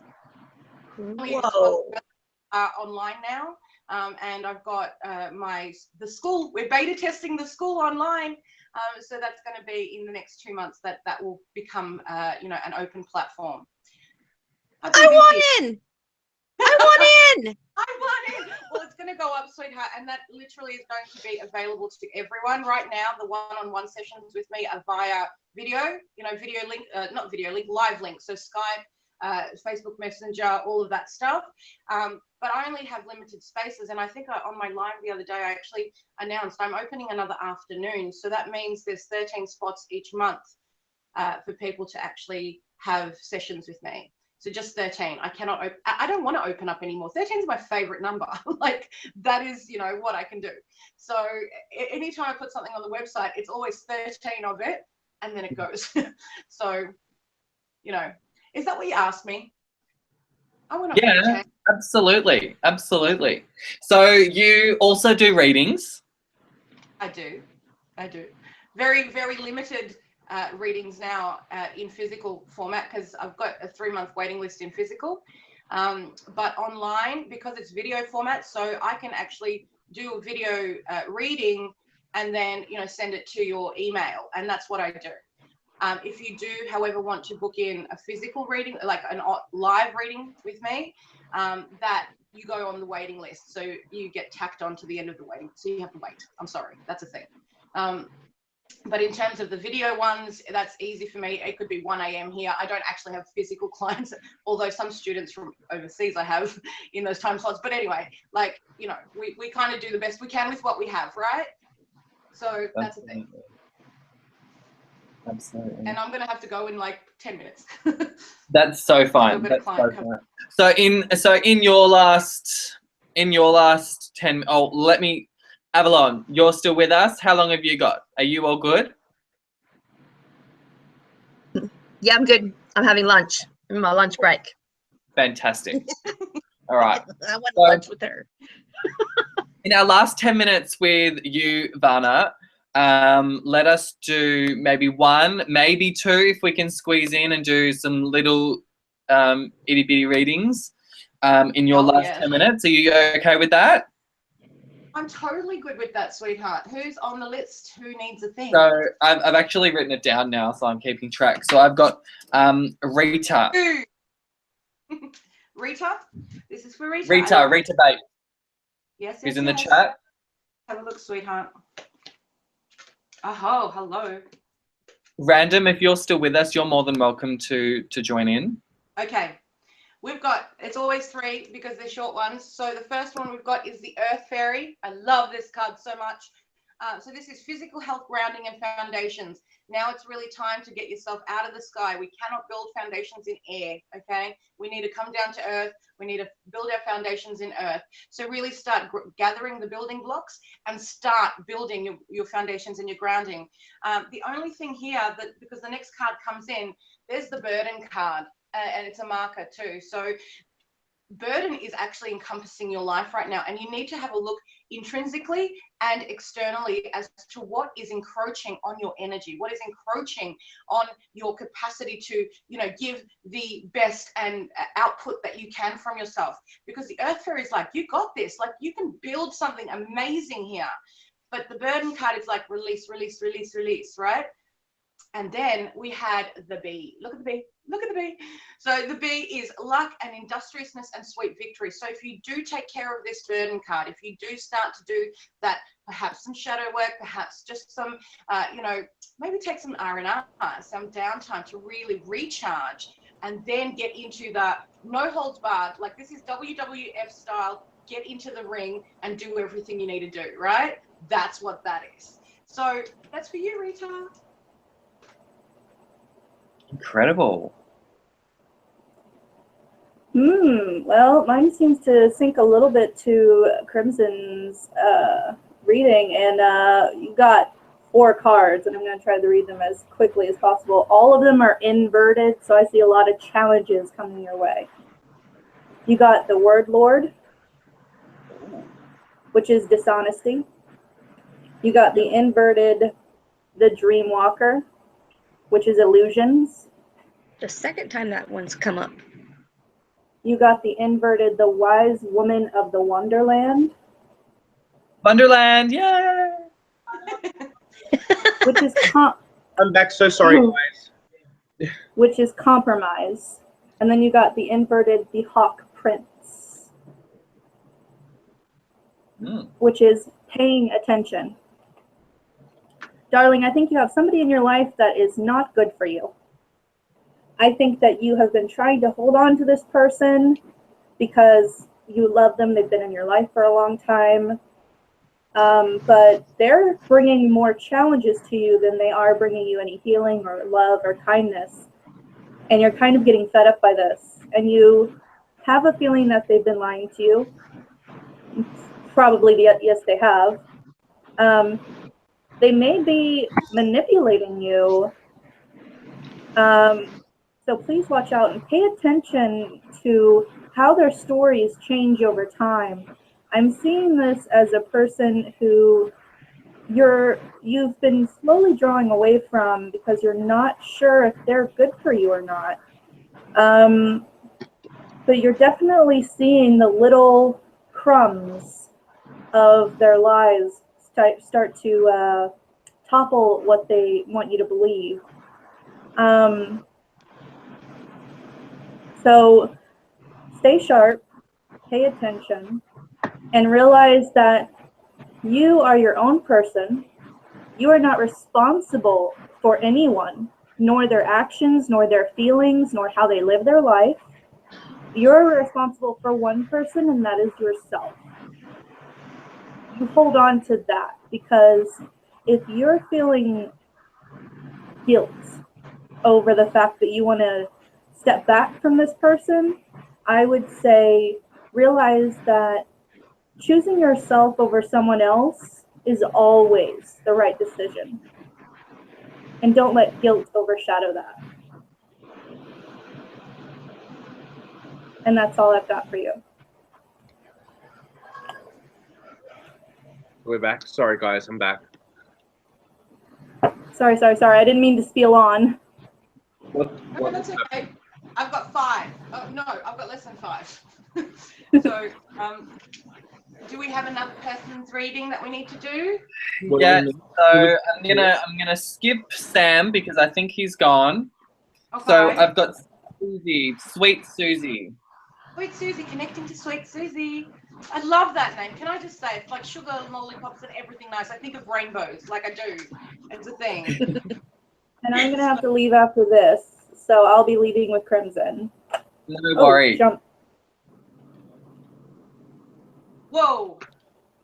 Okay. Yeah, I had a jumper too. Wow. Okay. Sweet Susie, we got some stuff. Oh, shit. It's got more. Yeah, I've got 3 coming up. It's the 3.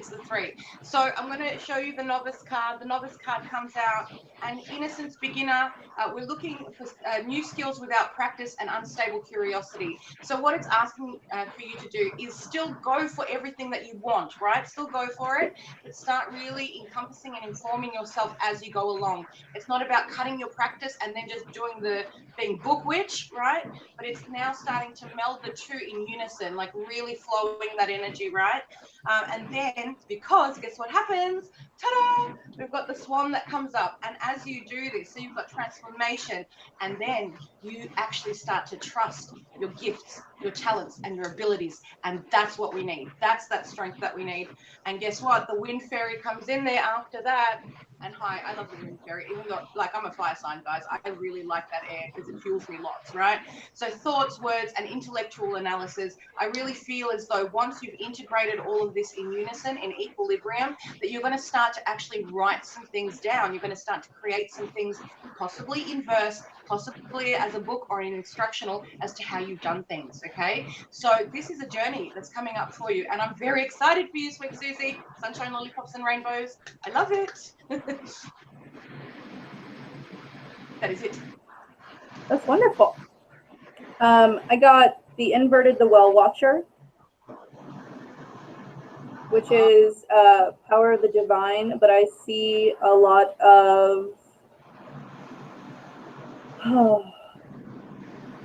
I see a lot of jagged edges. I see a lot of you putting the pieces back together of yourself. I see the eyes of the beauty, which is you are coming into realizing that you are a magnificently beautiful person inside and out, and you're leaving all of those negative things that have happened to you in the past behind, and you're realizing, hey, I'm worth a lot more. I'm worth so much more, and you're getting clarity of who you really are because you let the bullshit from the past kind of sink into your brain and be like, maybe they're right. And now you've realized, no, they're not right. I'm the one that's right. You're being clear on your path, even though it's a very far path you need to walk. And I see the inverted, the Queen of Light, another beautiful card, which is celebration. So soon you're going to come into that feeling of, I don't know if I can attain the dreams that I wish to fulfill in myself, but you're going to get there. It's going to be a hard run, but you're going to get there. So I would say it's definitely something airy. I definitely see that in the cards as well. So knowledge, study, inspiration, like what Crimson said, be inspired to write something, be inspired to create. Let that inspire you towards your end goal.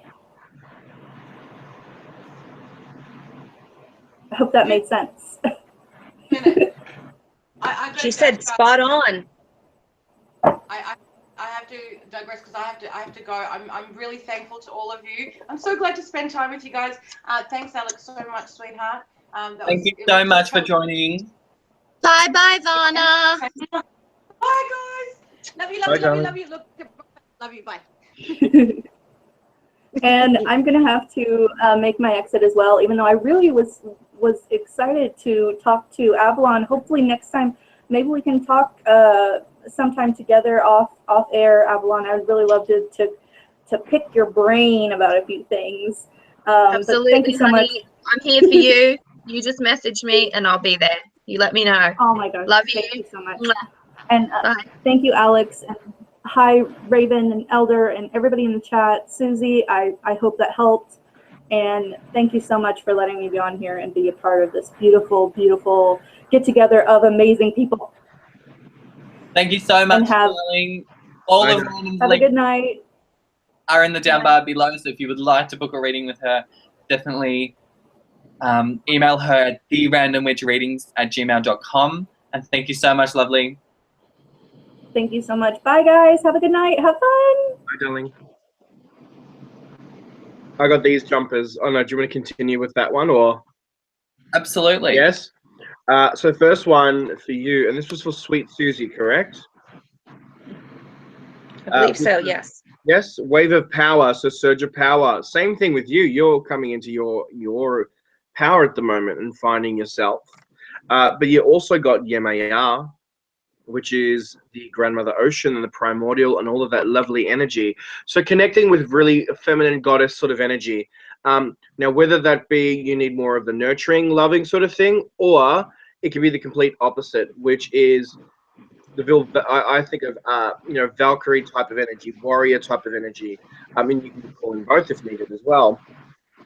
But really looking at connecting with feminine divine power, and both of these sort of cards really sort of link with each other, and they link with the previous with Random and Crimson.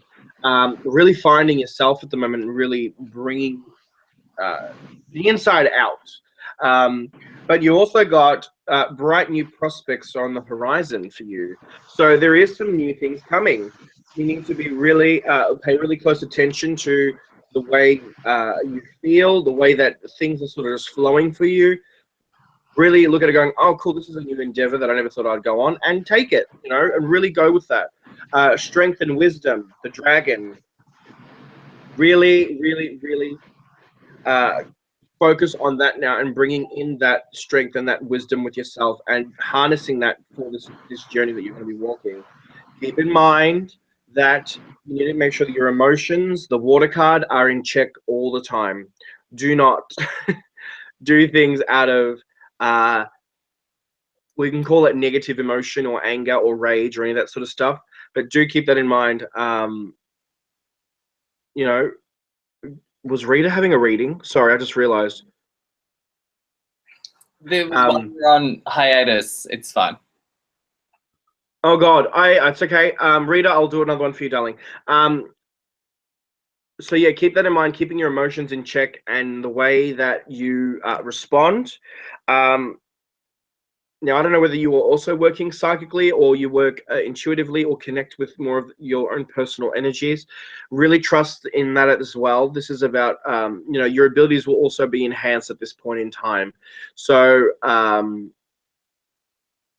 do keep that in mind. It's the Mystic Circle. Be more practical in your workings and what you do. And the last card is Talisman, which talks about success. So if it is something being really creative and wanting to undergo a new sort of journey, success is on your side for that. So really keep that in mind. Really, walk this. And when I'm looking at this, it's really a really positive, like, here's some good stuff coming your way. Go with it. Sorry. Incredible. Now, Avalon, Miss Avalon Cameron, how are you, lovely? I'm on my smasho, actually. Incredible. But I'm here and I'm watching, and this is beautiful. Like, isn't this beautiful? This is good times. Good Hence times. the beer. And great hits. For sure, for sure.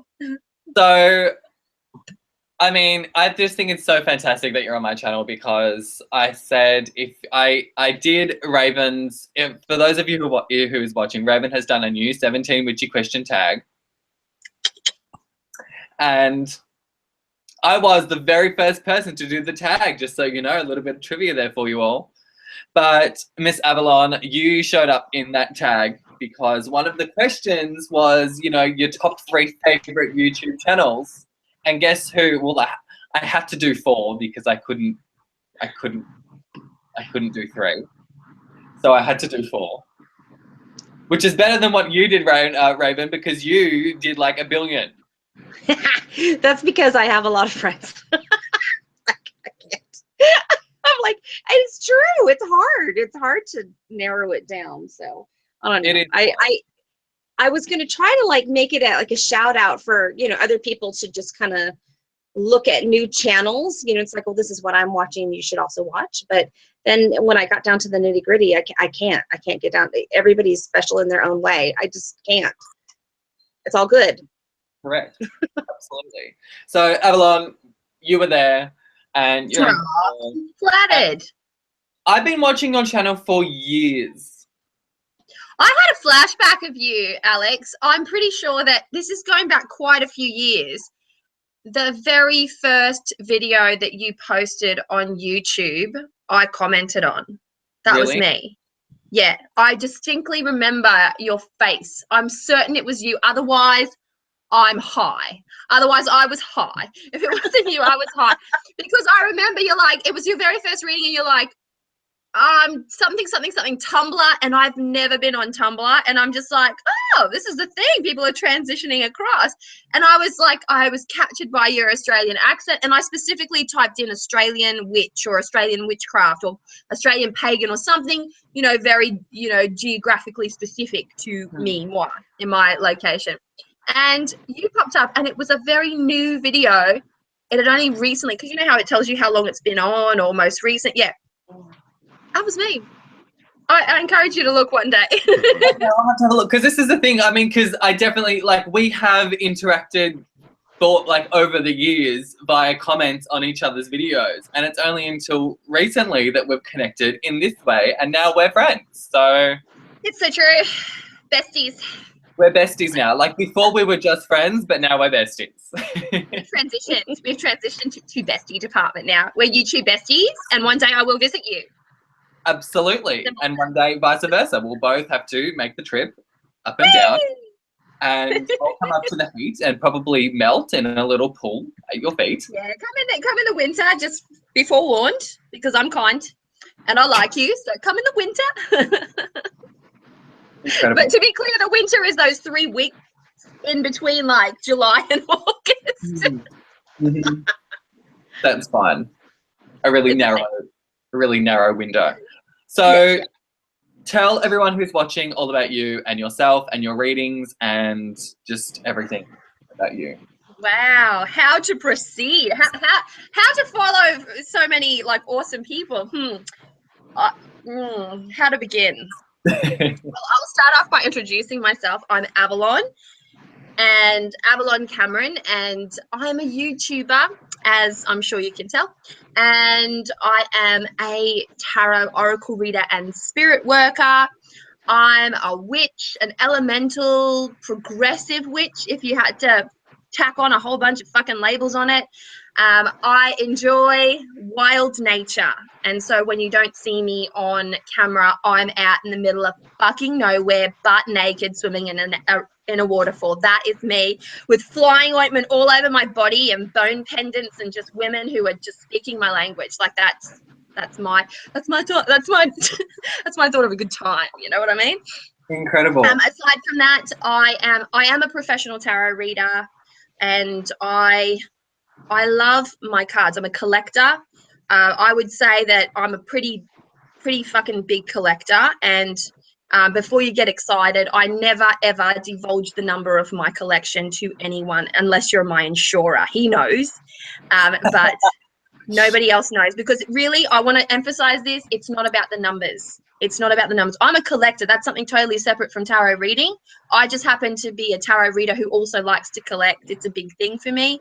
And so I have a hefty collection, and we'll call it that. No number, just a hefty one. And I use all of my decks, every single one of them, which is to some people quite amazing. If you ever walked into my space, you would be like, what the fuck? Fabulous. Fabulous. I am a bit drunk, actually. I'm quite certain of it.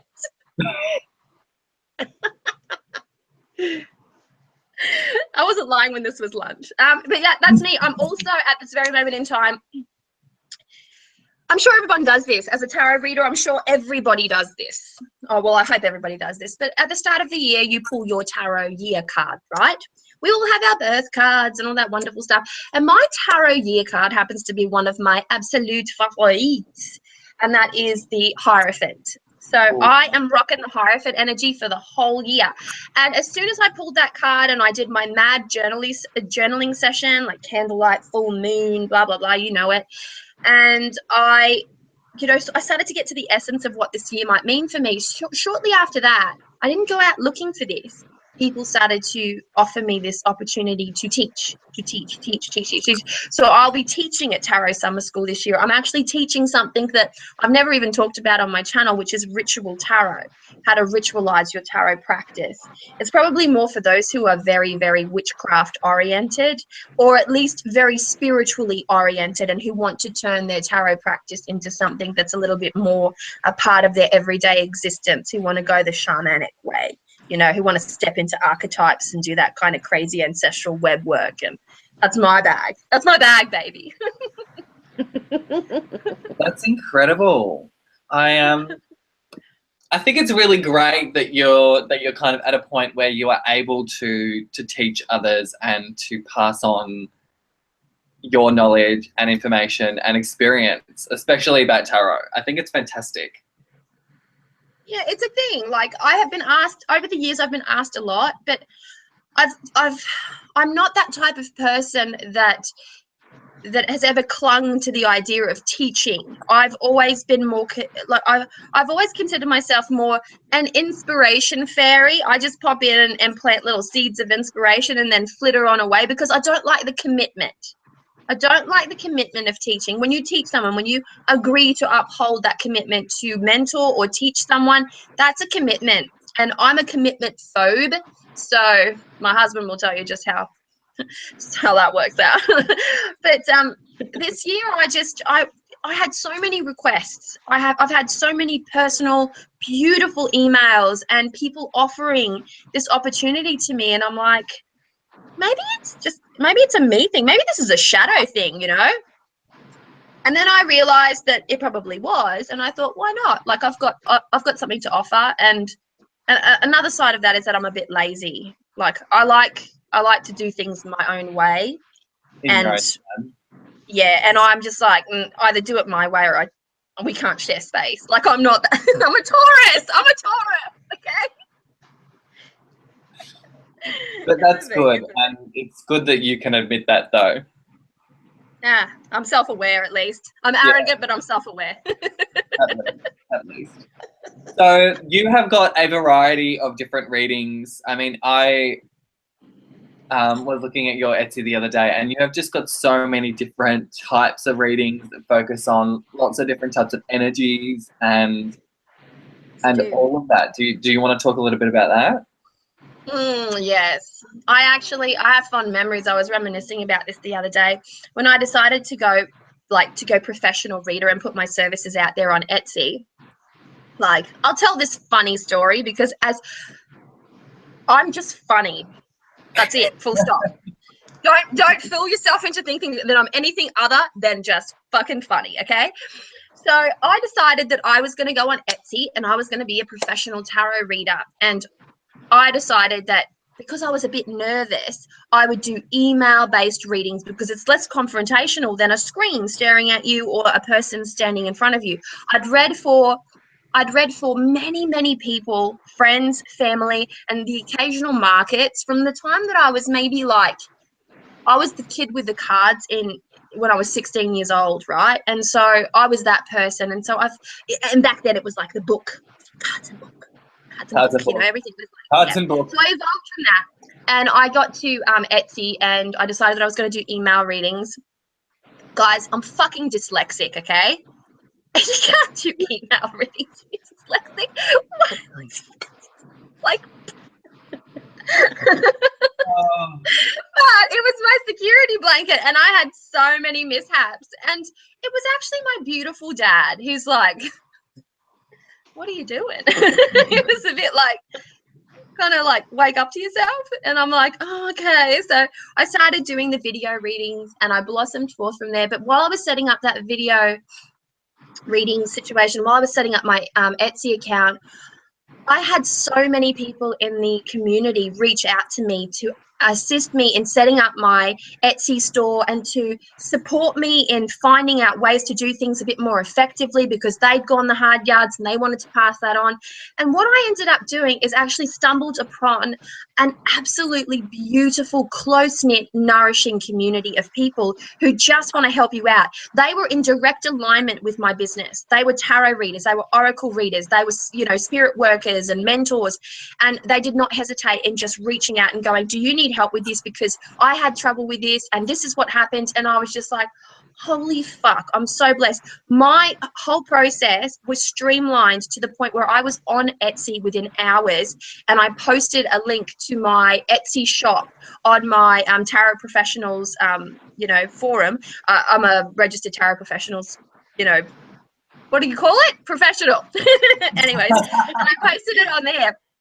And my idol, you know, one of my idols, I should say, which is Marcus Katz and Tali Goodwin, you know, the author of many, many books, including the 78 Days Around Tarot. So I can't fucking remember. I'm nervous. And he went and had a look at my shop, and he said to me, it's not what will I buy a reading, it's which reading will I buy. And he had special comments about the names of the readings that I had chosen, because I'm all over pagan, you know. I had things like Demeter's Dichotomy and Atlas's Burden, and you know, and things that if you weren't pagan and you weren't even interested in mythology, you'd have no fucking idea about. Like, you just wouldn't understand. So I ended up, you know, transforming that over time. I've got a breadth of readings there now, but they're a little bit more descriptive than what they potentially would have been for that reason.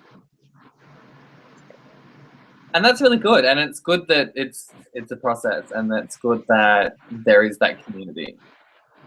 That's right. Everyone evolves. There is a really good community. I've always been very quick to help other people if I hear that they're doing the Etsy thing. I've helped now. I think I've helped about 5 or 6 people with their Etsy stores, regardless of what kind of store that was. And I just think it's, you know, you pay it forward. When you get kindness not like that, you acknowledge that kindness and you pay it forward. And that's something that I've always been very on point with doing, or try to at least. Absolutely. So, I mean, if you are comfortable, would you be comfortable doing a few quick mini readings? I'm just not prepared. I'm just going to my tarot this way. A billion that's all right. that I can, you know, 30 centimeters. I have 1, 2, 3, 4, 5, 6, 7, 8, 9, 10. I'll have 11 tarot, 12 tarot decks in front of me at this very moment in time. Boom! That's how I work. That's incredible. Well, there are still a few more people that we are going to get through. So I'm just making sure that they're all still here, because we don't want to waste everyone's time. I think Random wanted a card drawn by you, Avalon. What happened? Random would love a card drawn if she's still in listening. Random's like, I'd love a card drawn to Avalon. Yeah, she's still here. Random wanted one, and Nikki wanted one as well. I don't know. I'm feeling a bit popular. You know what I'm gonna do? I'll fucking pull cards, dudes. I'll pull tarot cards like a motherfucker, but I'm gonna grab a beer. This will be number 3. 3rd time's the charm. I won't drink any more than that. I'm joking. I will. I'll be drinking all afternoon. But I will be back. Okay, she needs to get herself prepared. While lovely Avalon has gone to get herself another beverage.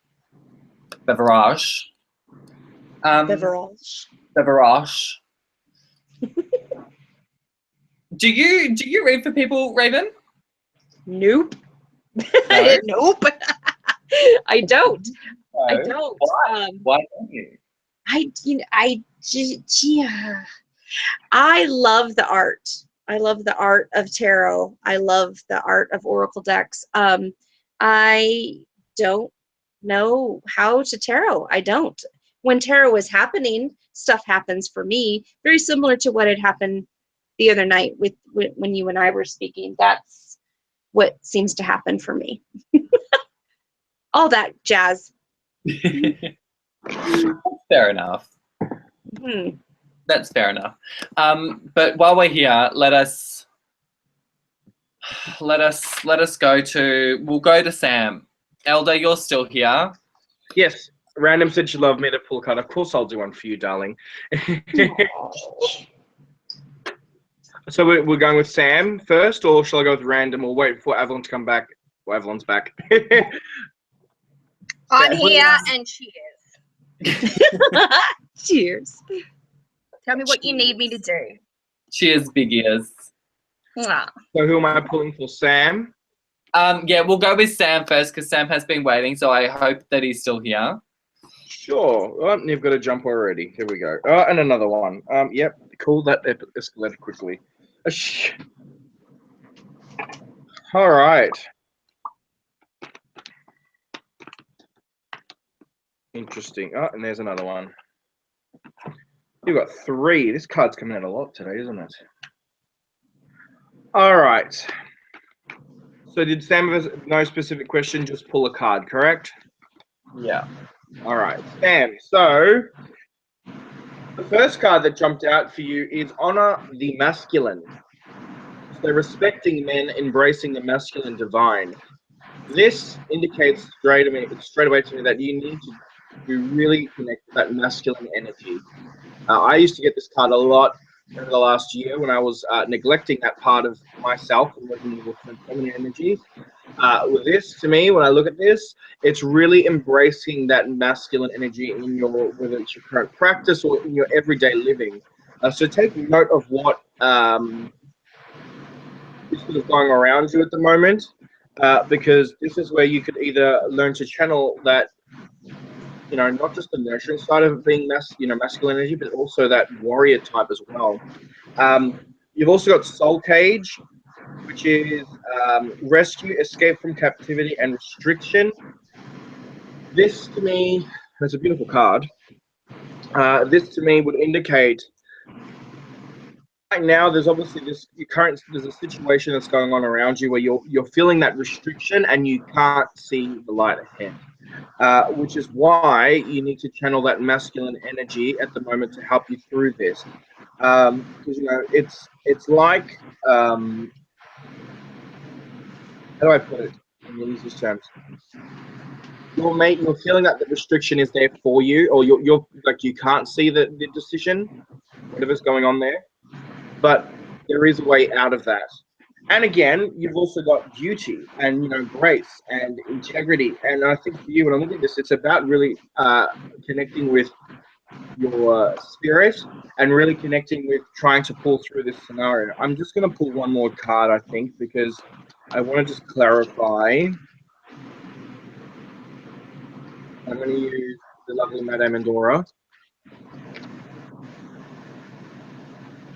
That's a beautiful deck, and I just want to say, Elder, like Oracle of the Mermaids, Lucy Cavendish, Selena Finesse, like it's in my collection. It's a good one. One of my favorites. I love them. There's a reason that's one of the very few Oracle decks that's not a hug deck, as Kelly from the Truth and Story would like to say. It's got a very good balance of shadow and light. I fucking love it. Well done. Good choice.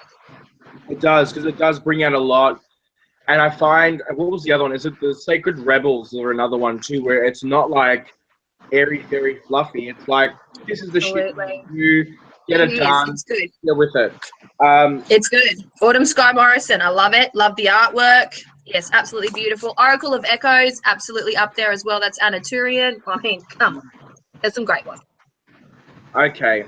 Now, Sam, if you're still listening in, I don't know whether or not the three, because I pulled out actually 3 from the Madame Endora to clarify this. I don't know whether you're in a current scenario with a relationship, I want to say, and whether you're currently, it could be even a relationship with people or friends. But I'm looking at this, it talks about a lovely, well, the maiden and the relationship blossoming. But when I look at this, you're sort of questioning at the moment things about the friendship or if, you know, the positivity in this sort of relationship you have with, whether it be with this person or a group of people that you're with, because it's like you feel restricted or you're questioning something at the moment. And that's healthy to question things for yourself. That's not saying, oh, I'm not going to acknowledge that part of myself. I think it's, you really need to like look at what's going on and the way that you're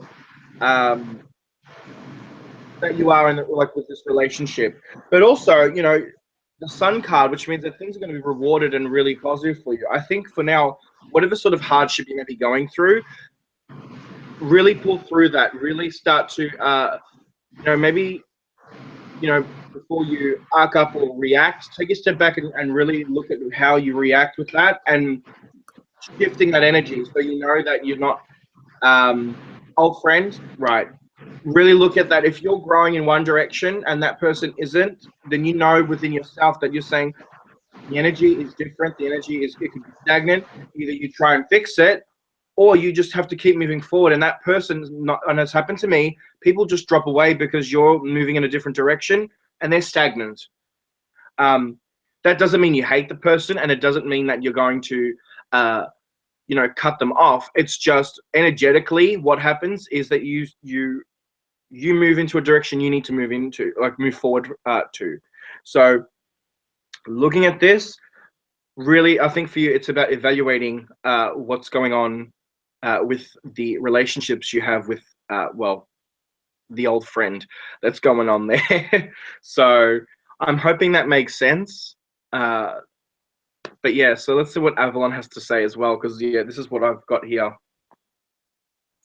I don't actually know the question. I'm just shuffling and I was listening. Oh, can I just say, Elder, that was a privilege. I was immersed. I'm just like, that was a pretty fucking full reading right there. That's legit. Like, sorry, I know. Legit phenom, as a friend of mine would say. Like, that's beautiful. You did well. Thank you. You can round that off. Like, I don't need to add to that. That was fucking encompassing. I'm so sorry for swearing, Alex. I can't help it. Don't even worry about it. It's so fucking okay. Jason's laughing in the dining room. I can hear him laughing. I'm yet to meet the lovely Jason. Can he poke his head in just a little bit so I can like squish? Yeah. Just a hand. All you'll see is just a hand. Just a foot. No, not a foot. I'm not. You look fine. Come here. He's like, I haven't powdered. I'm like, come out. And he's got, I've got my glasses on. I look nerdy. I'm like, who cares? Exclusively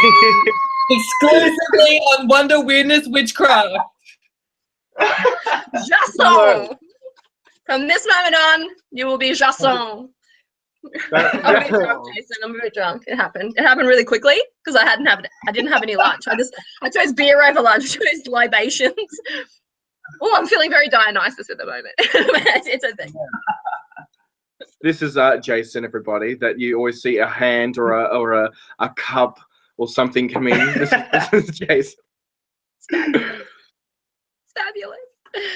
Yeah. All right, Alex, what would you want me to do? I don't feel like I need to touch that reading. That was a good one. Absolutely. Well, while we've still got Random here, Random would adore you to pull a card for her. Yeah. Ooh. I'm gonna rock. Okay, I see people are going with tarot. I mean, with Oracle. So I'm gonna counterbalance with some tarot, and I thought I'd go Wildwood. Yeah. If there's collectors out there, Wildwood bitches. Yeah. Favorite one. That's what he uses a lot. Yes, who gave me the Wildwood? It was this one, or wait, this is the next loveliness that's close to me, the Deviant Moon. And I've been doing readings all morning, and a Deviant Moon rocked my world, and I'm feeling like, you're naughty. Time to run back now. Just calm down a little bit. Love it. I'd love to see the moon cards. And Am I just pulling a card? Am I just pulling a card? Is that what I'm doing? you do you. Oh, We need to make that as a ages. hashtag. Alex, Yeah. we need to do that as a hashtag. You do you. We've been saying that like for ages now. You do Do you. it. And then t-shirts, mate. We need to get a Right, T-shirt this is saying. what I've got. Let me just seal it. I've got my main lady over there. Odoya Emanja, Odoya.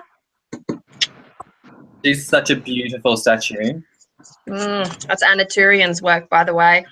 In case anyone wants to know, because I've got Ian Sun behind me there as well. She does phenomenal sculpting. It's a thing. All right, here's what we got. Ooh, 7 of Vessels. Whoa. This is morning. Okay, random. Because I don't know you, I won't. Should I say what I would say if I was talking to a friend? Hang on, let me just check in with myself right now. I'm going to go there, knowing that I love you, no disrespect. Don't be a whingy little bitch, okay? This card is telling you to make the most of the circumstances that are the most relevant to you at this moment in time. And yes, everyone gets a shitty deal. Everyone gets a bit of like shit handed to them, thrown at them every day, right? And you've got this opportunity to move through that water like a powerful creature that you are, and to really acknowledge the fact that there is more to the story than meets the eye, especially for you from a soul level. There is more to the story than meets the eye, and you're going to be one of those people that you naturally attract a certain amount of confrontation just because you're gorgeously authentic. And so you get to a point where you need to grow a little bit of a thicker skin, and don't lament the fact that things are the way they are for you. Look at them as challenges, like as spiritual, soulful, physical, even challenges, and go through it with a sense of like purpose and meaning, and just elevate from that situation, from a ground level up. You've got a lot to offer. We're talking about water. We're talking about intuition here. We're also talking about emotive outputs. We're talking about, certain facets of our body, including our blood flow, the way that it flows through our body. Like, nobody can rule that. Water can be passive and it can be aggressive as well. And it comes down to you to discern exactly when the opportunity for you arises to harness one or the other, the intense or the passive. And you've got options for both there. But when we're looking also at them, let me just hold the card up because I feel like I need to. It's beautiful.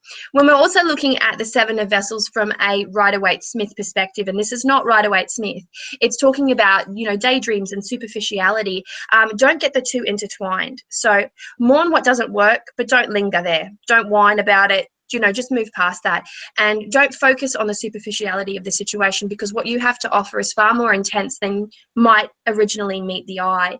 You've got tremendous amounts of expansive potential, and I would really, really recommend that you work with both your heart, your anahata, and your ajna, so your third eye and your heart chakra, and try to do a little bit more cleansing work. Now, I feel like I'm repeating myself because something weird happened to me today in my client reading. So I'm going to give you a little bit of advice here, because this is how I roll, right? When it comes to eliminating toxicity in the body, from a physical perspective, we tend to do the thing. We have a shower, we wash ourselves. We might go more spiritual with ablutions. We also might go spiritual with a bit of smudging, and metaphysical maintenance is what I like to call it. But also, we sometimes get so stuck on these outer, treatments that we forget the inner treatment. So what I would recommend for you is cleansing, either a smoothie or a detox thingy, just something, a really nice tea, a herbal something that you can actually drink in, that will work as like a little bit of a brush on your inside as well, and help to shift some of that stagnant energy from the inside out. So while you're working on your outside, you're also working on your inside, and just shift it up a gear, just shift it up a gear. And embrace some things in your life right now that you might be mourning, instead of Did I go too far? Did I go too far? Was I at a 7 or was I at a 10? Like, because I thought I was at a 7 then. You are fantastic. Sorry, just it's a thing. It brings out the best in me, or the worst. Aw, you said, wow, that is spot on. Thank you so much, Avalon. Sorry for calling you a bitch. It's said with love. Said with love. I only call my friends bitches. I never call anyone a bitch to their face because that's just like that's kindness there. That's like sexy kindness. Well, the two cards that jumped out for you to add on with Avalon's, darling, this card, every time I look at this card, it reminds me of Madonna. You'll know which one I'm talking about when you see it. It's the Erotica card. Oh, absolutely. It does look like Madonna. When I look at this, I'm like, it looks like Madonna. Divine sensuality for you and making love and erotica. And this is about the enjoyment of life. And it is about really taking charge and being you. So this is pretty relevant to what Avalon's saying. But it's also about the love you have and the connection you have with your partner. And whether this is maybe being a bit more sort of intimate or really expressing the way that you both feel and, you know, making love.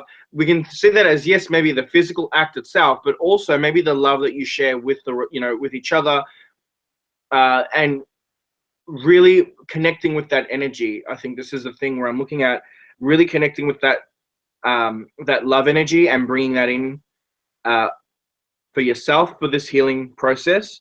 You also got Lumeria Returns, which is earthly spirituality and community and ocean conversation. So really building that, you know, family, that sense of family and foundation again, but also connecting with the earth. And when I'm looking at this, I don't know whether you've been currently drawn to maybe go to the ocean or maybe out in nature a little bit. Go and have those conversations, especially with the ocean, because this is where that healing process, even if you just put your feet in the water and connect with the sand, really connect with that and bring that, you know, back to yourself and bring in that healing. The other two cards that jumped out with the Madame Endora, love again. So love is a thing for you right now. This is like true love and really, you know, this is about the relationship. I feel that when I'm looking at these cards, your main stability right now that is helping you through this transitional phase is the relationship that you have with your partner, the relationship you have with your kids, the relationship you have with others. This is where you're rebuilding that family, that sense of family again. However, and we have the lovely nasty jealousy card that's come up. Keep in mind that some people are seeing this success of yours or this growth, and it's the Medusa card. You know, Medusa's not a bad goddess to work with, but when it pops up in this reading, it means that there is some bit of jealousy there from others that are probably showing their true nature, and you're saying, I'm not having a bar of that anymore. It's really eliminating that from your life, your created life. So I hope that makes sense. But definitely, like I said, it's love for you at the moment, darling. Really connecting with love. Wow. Sexy. That was sexy. So, yeah, I swear, look at this. Is like Madonna right there. Does that not look like Madonna? Like, I look at that going, that is like Madonna. And it has to be like the erotica, you know, and of course, erotica. I'm like, come on. Yeah. That's perfect. That's perfect. That card be Vogan. Yeah. So I'm trying to whip through this list of people who are still in the chat. So the next person on our list is Snow Orchid. Was it Snow Nikki Orchid. as well? Nikki wanted a reading as well, I think, from memory, if she's still here. Yep, she's on the list, but the next one down, Snow, has been waiting a while. Yep, let's do it. Okay. So do your thing. I'll go Deviant Moon. Ooh. What up? I feel like I need a dance crew around me. So do I. That's my state of mind right out. Like a dance crew, like to just break out in song and dance. There's not enough people break out in song. I'm shuffling with purpose, I assure you. I can do two things at once. I'm a mother. I can actually do 5 things at once. Yeah. I've always thought that. I always need like a backing track to my life. Mm-hmm. Yep. And I'll sing it. I need music playing like that reflects what's happening, that is reflecting my mood. And I love it. And I need a dance troupe. A dance troupe. Everybody needs a dance troupe. I think it's a thing. I want to say this just ahead of time. You know, for me, part of tarot reading is about watching how your deck behaves. And so far, my deviant moon, at least, you saucy little minx, Mommy loves you. It's flicking cards out. It's jutting cards out one to the side. Now, I'm a bit superstitious. Imagine that, a superstitious witch. Like, what the fuck? Oh. So I'm a bit superstitious. If a card falls out and it is face down, if it juts out of the deck and it is face down, I do not read it. I remove it from the deck, and that's it. And I'll just continue on. If it falls face up, that's motherfucking attention that needs to be paid right there. Like, that's the thing for me. That's one of my grand superstitions developed over, I want to say 5 years, but it's actually been 20, because 20 just gives my age away, doesn't it? Snow, don't freak out. It's okay. You don't have to be having a mini anxiety heart attack. We're not going to hurt you. We're just passing a message. I'll hurt you in a good way. I don't lure people in and say, you're going to be safe with me. I lure people in and say, I'm going to give you some truth, girl. Yeah, that's But I do so with love in my heart and respect, and, you know, love is funny. Love is funny. Thing. There's like the pre-read spiel that you give. My pre-read spiel is, I will be honest and I will probably swear. Yeah. I have. Not probably. My mother's a lawyer. I will swear. It's true. It's a true story. I'm surrounded by lawyers in my life. My mother's a lawyer. And I've got to say that when I do my spiel, it's legal. That shit is legal. A byproduct. All right. No. Does Snow have a question, or am I just like pinpointing energies for her? I think just general.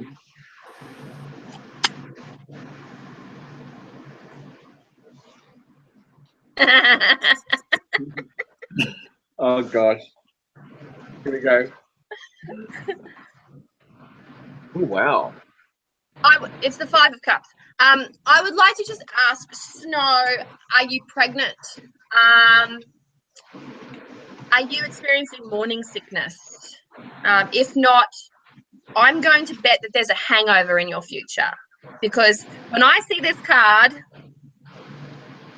I'm either pregnant and have morning sickness, or I have a hangover, and I have to, and in that construct of feeling physically water-like nauseous, I always have to deal with a challenging asshole. So I'm going to give you this perspective. Like, don't mind your words.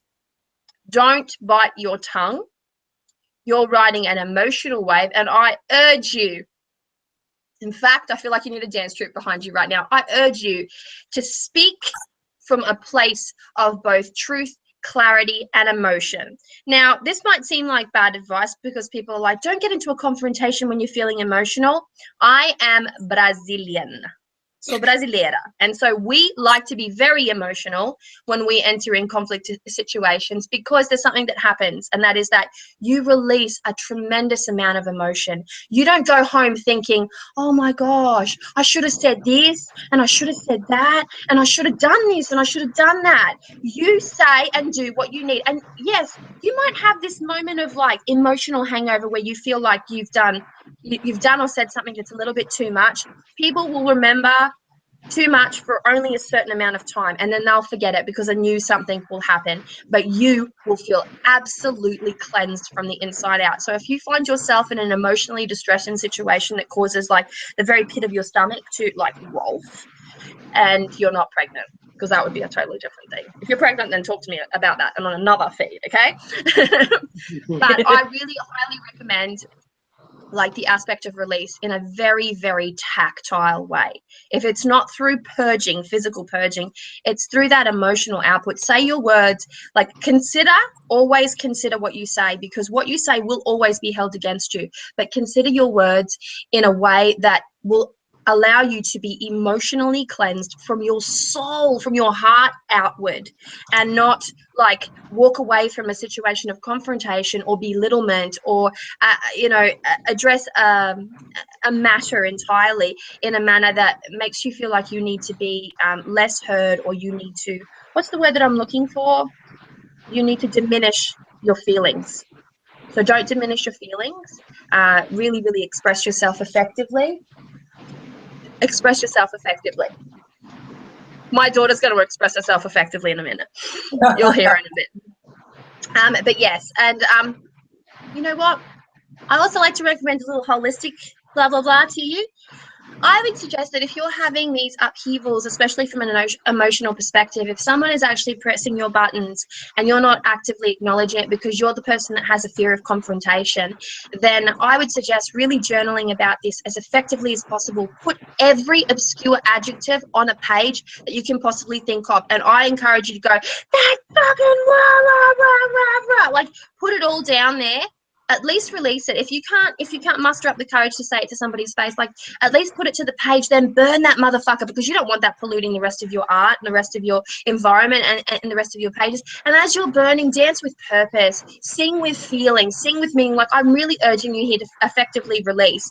Don't say what needs to be said unsaid. Don't allow that to happen. Like, don't allow that blockage to occur.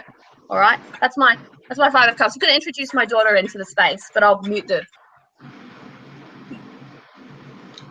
That's one of the ways that I really do release, is through singing, through dancing, through writing down and burning. I am able to express myself better when I write things down. I don't know for you guys, but I'm able to. You're able to process it. You're able to process it a little bit better. Yeah. It takes the pepper out of it as well. If you come into a confrontational situation, and this, I'm very fire-led, and so I seem to have more confrontational situations than the average bear. And I actually, because I am a very fire-led, I love it. I've never frowned in a confrontation in my life. Like, I've always been like, I'm my happiest when I'm in the midst of something that requires a debate and even like a few strips to be pulled off. But you're like my hero right now. It's like I just love you. Stop it. You're making me blush. I just wanted to introduce my daughter, Serenity. Hi. Serenity. Hello. She just woke up from her nap, hence that really displaced face. She's like, what the fuck is going on, baby? What the fuck? But yeah, no, I like the shifting of feeling and putting it onto paper. Like, that's really important. It's like I was saying, it takes the pepper away from it, because you might say something in the heat of the moment, in a reflex, that is so going to be held to you for the rest of your life. Like, words, they last. They really do last, and they are great catalysts for change as well. And so if you feel like you can't control your role in a moment, then I would highly suggest that you go to paper, refine even what you're going to say, write yourself out a few points of interest, a little bit of a script, but at least get the bulk of that rage and that frustration and that, that deep and enduring sorrow that can sometimes, just rise up like the bile in our stomach, at a situation, and we can't get it out. Like, you can't get it out. You feel like trapped in the moment, like you can't effectively release. And so it's really important to at least journal that out and then go and scream at someone. But really do a good job of it and feel proud. Oh, you're amazing. She's amazing. She's incredible. I truly understand. I know you are. I truly agree with what she's saying. I love confrontation. I actually crave it. And when people are, I feel like things get a little bit too politically correct. I think that we are denying ourselves, of our instinctual being. I mean, we just absolutely denying ourselves. And so there's a lot of truth that comes out in those confrontations. A lot of healing happens. truth happens, change, as she'd said. I mean, it's not something that we should really shy away from. That was part of that whole 17 witchy question tag. It's like, do you fight or do you flight? I've always been a fighter ever since I was little. It's like, I want to like get over whatever it was that was the problem, you know what I mean? So we can move on to like greener pastures. It's just, Avalon is like my new hero. Yeah. Absolutely. And that's the thing, like I too am always that person, like whenever, even if like it's just the simple things of like, even if we go out to a restaurant with our friends and something's not right, or we need more water, or someone needs Parmesan cheese or pepper, and they're like, oh, like some people, like some of my friends, oh no, don't worry about it. Oh, I need this, but I'm not going to ask anyone to get it. So I'm like, yeah, excuse me. I need some cheese. I need some cheese over here. Like, I'm that person. And yeah, and this is the thing, like, and it gets to the point as well, like, if people have, and I've always said it my entire life, all throughout high school, because high school is that very turbulent, confrontational, you know, time of your life. I've always said to people, if you have a problem with me, bring it up with me, rather than all the other people around me behind my back until I find out about it. And then when I found out about it, you bet your bottom dollar that I'm going to be, you know, questioning, you know, what's up. That's exactly right. That's exactly right. I'm a bit of a, it's in my human design. I found this out again, and it explained a lot to me, right? But I'm a bit of a crusader for truth. And I have this little bit of a thing, and we borderline a fetish, but I have to tell you exactly what I think about you. I won't do it until you ask me though. And then when you ask me about the situation, what's your opinion about a person, situation, or thing, I absolutely have to tell the truth. But I also understand that I will never speak behind another individual's back, and I relish the moment when I can say it to their face. Like, and then I say it, and then I'm really happy, and I have this Cheshire cat grin, smile like mummy.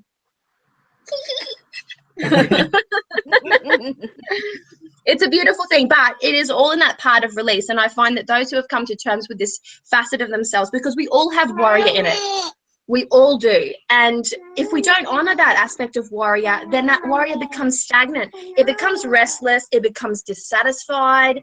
And we're not honoring the sacred voice that was given to us. We were all born with a voice. Most of us have been born with a voice at the very least. And those who haven't have incredible means of releasing what they need to say in other ways. But most of us were indeed born with a voice. And if we don't honor the flow of that voice, if we don't honor exactly what it is that moves us from a soul level, from the inside out, then we are very sad, blocked, trapped, suppressed, stagnant individuals. And I tell you what, the only thing that's going to fix you after that is a fucking pilgrimage to South America, where you have to go and speak to a shaman in the Shipibo rainforest, because they're going to fix the little that's going on in your head, because you haven't honored your processes so much. You become mentally and emotionally unstable. But don't even get me started, because I've got stuff to say about that.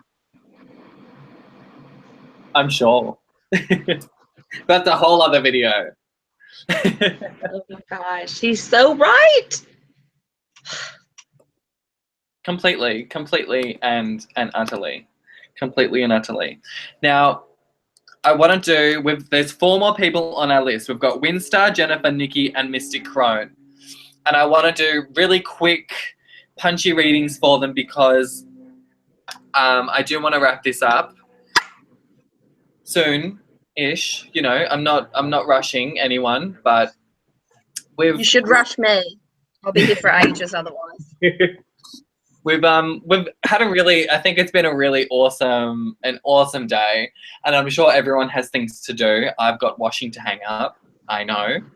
I've got to set up the witch's chest. I've got to and you have to go send out the witch's chest before the post office closes. So otherwise no one's going to receive their witch's chest this week, and I'm like, I have to run and do that at some point.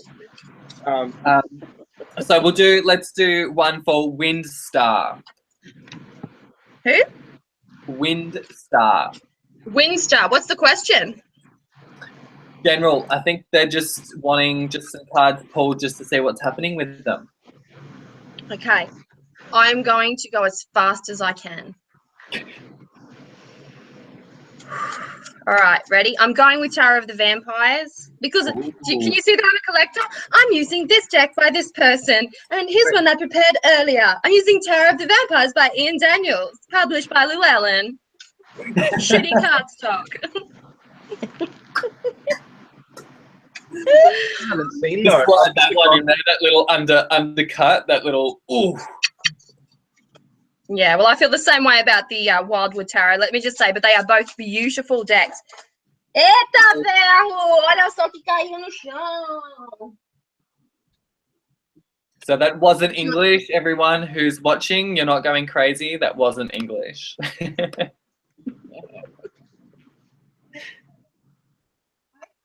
I'll be right there with you. So one card fell on the ground face up and reversed, and the other one fell face down. So we shall not be reading you today, my darling. Just out of curiosity.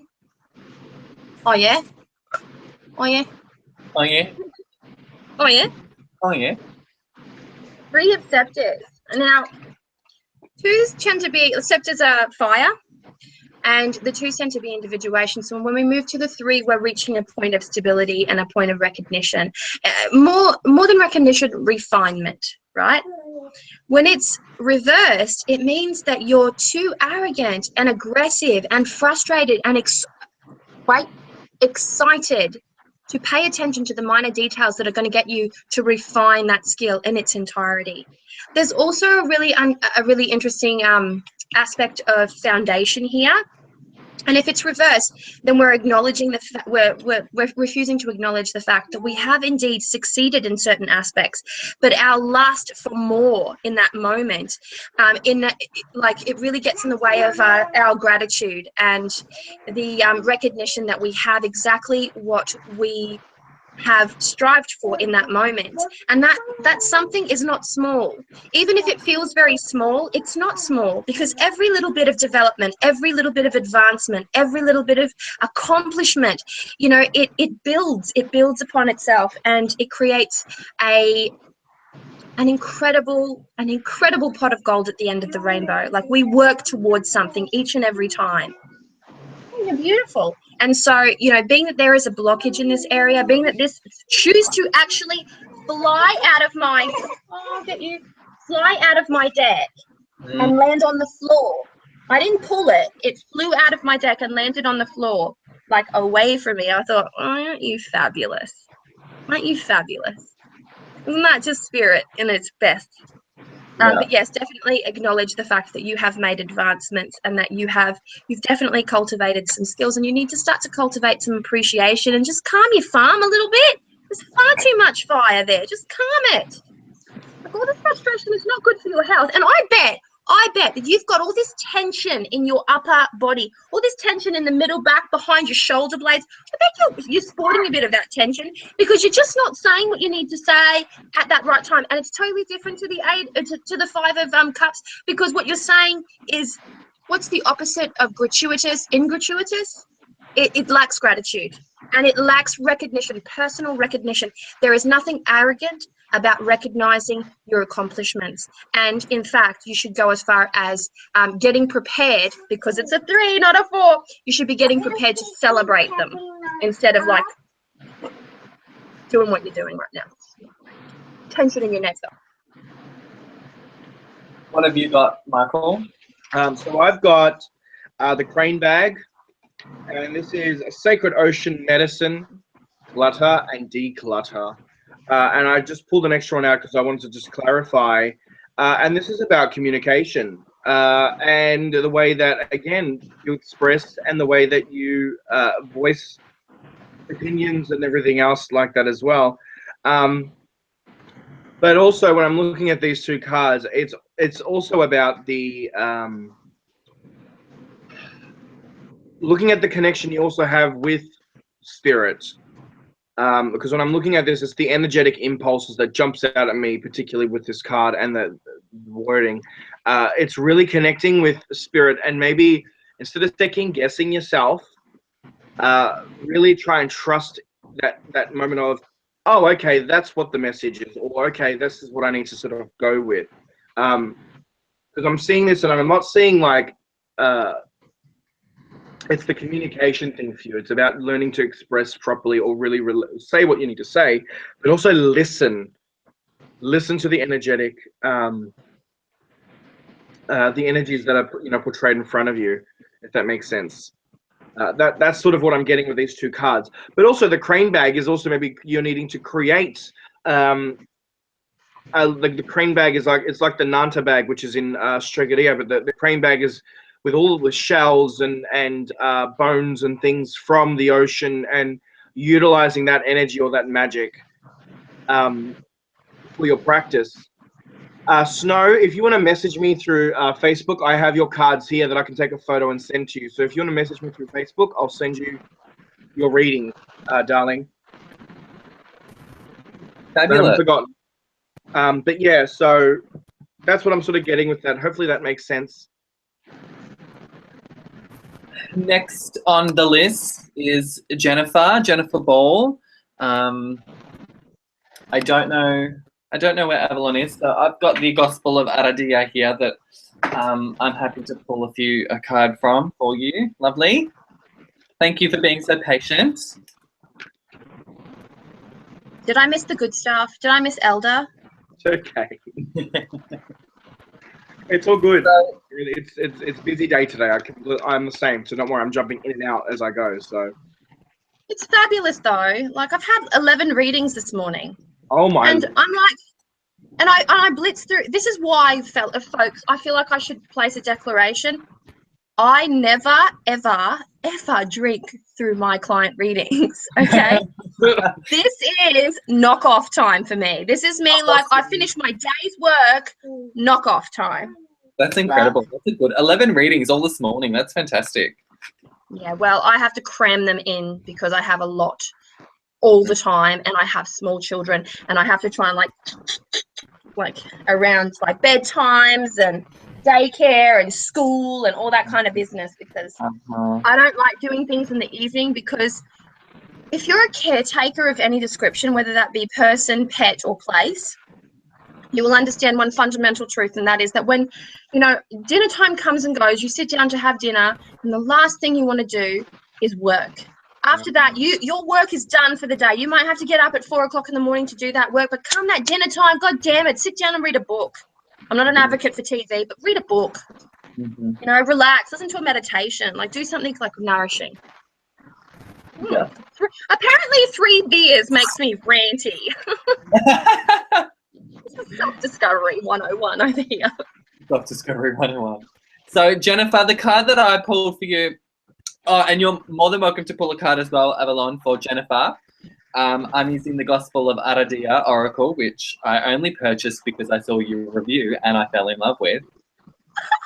Aradia! I love how you said that, because I'm like, Aradia, but I'm like, I know that I'm bastardizing an Italian name. Like, I know that. Aradia! I can roll my tongue, dudes. I speak a few languages, so it's all right. Yeah. Say it again. Say it again, because it's sexy. Say it again. Aradia. Aradia. Aradia. Oh, Aradia. Shall I do the reading like that? Yeah, why not? So, Jennifer, the card that I pulled for you is Resistance. And it's a really beautiful card. It's a really autumnal card. And what Resistance tells me is that it tells me that you are basically resisting the things that are wanting to fall into place for you.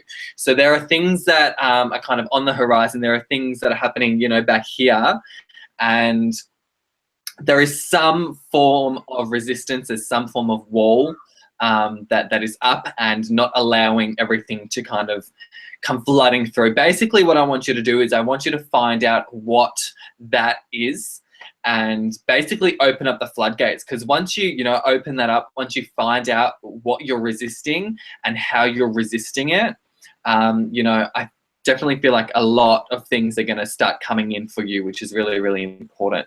It also tells me, you know, with resistance, this card in particular tells you to really trust your intuition and really trust your gut instinct, and not resist the natural urges, the natural gut instincts, and what your intuition is telling you, because it's something that is very natural and something that definitely needs to be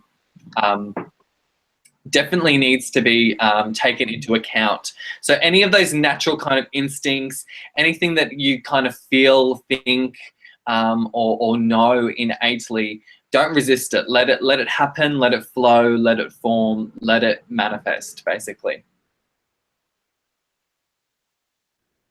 Excellent. Sexy. That was a sexy reading. Okay, so I got yours. Innately flow, manifest, intuition, but I missed elders. Is there any important piece of information that I need to build upon?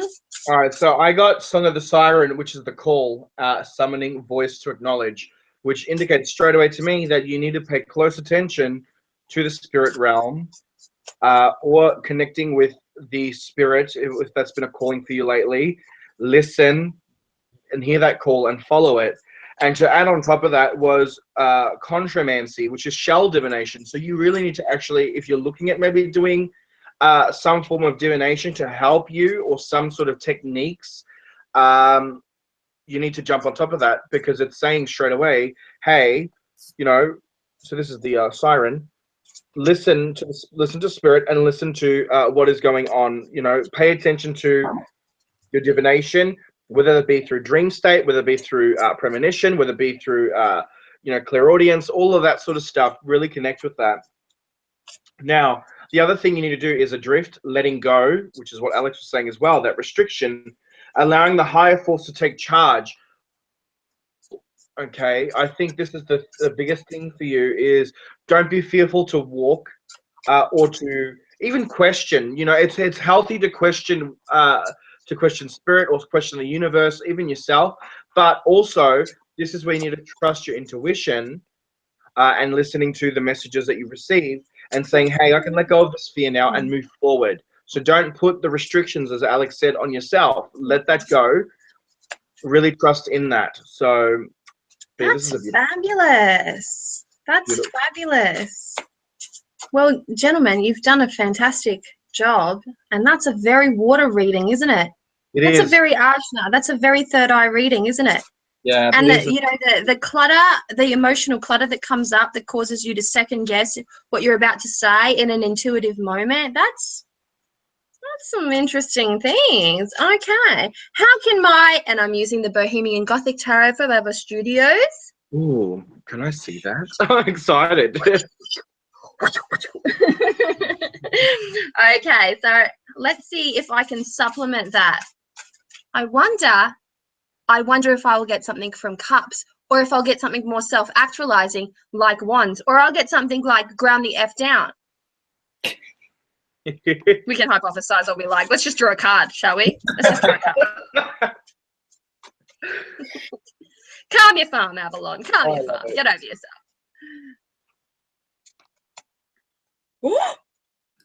Oh, okay. I was about to say I've got a reverse card. No, I was shuffling my deck upside down. It's cool. Oh. Just bring my baby up to listen to it. Bone. It's my little fetish. Okay, so I got the Hermit. Oh, that's absolutely you did. Oh, of course I did. Of course I did.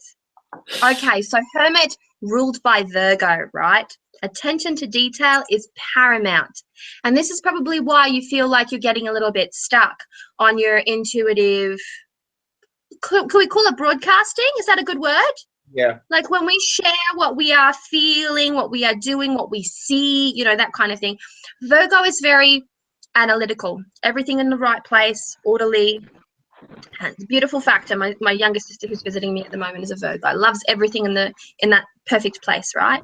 And so there is this like little fussiness. And so what happens with a Virgo is they need to remove themselves from time to time from the hustle and bustle of a situation. And that could mean a situation that is either home-based or tribe-based or society-based or whatever. And they need to go on a little bit of a reclusive retreat. And that might mean something along the lines of just taking a patient drive for a couple of hours, or even like if you're really slammed for alone time, just take extra long in the shower kind of business, but still a few moments away from yourself to allow you to process the magnitude of what exactly is coursing through your body at the moment.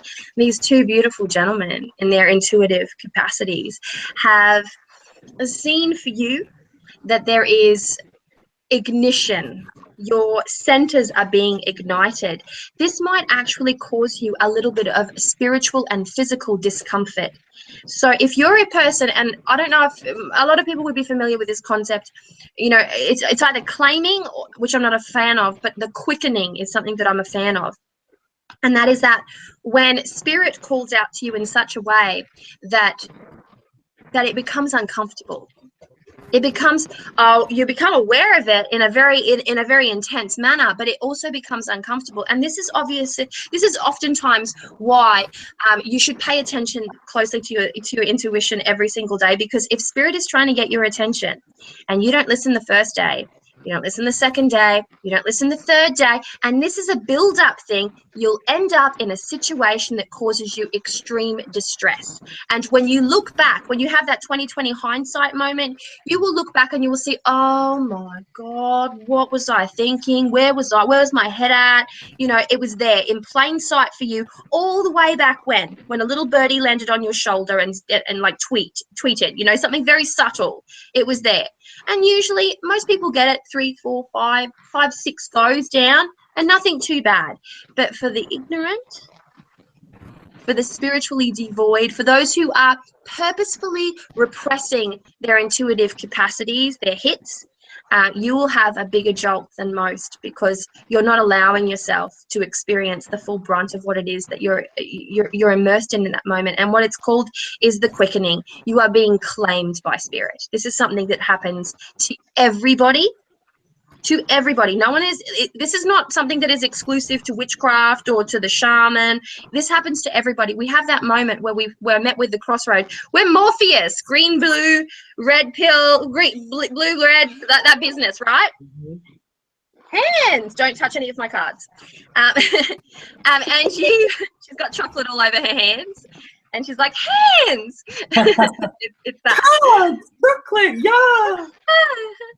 Okay, so this is that moment of reckoning where you get to choose exactly which direction you want to go. And some people want to stay asleep and some people want to wake up. And then when you do wake up, what could happen is there's an overabundance of information, spiritual and physical information that can flood you. It can make you feel incredibly uncomfortable. And you, being ruled by a very analytical kind of energy, don't know exactly what to do with it. So your tendency would be to compartmentalize what's coming through to you in that moment, in which case, having a moment away, stepping away and figuring out exactly how far it is that you're willing to go and exactly what it is that you would like to do. Now, Elder said something about conch divination. So conch being a French word for shells, right? And in Brazil, we have búzios, which are cowrie shell divinations, sacred to Iemanjá, the goddess of Iemanjá, which also popped into this reading, to this space, this spiritual space, a few readings ago, yeah?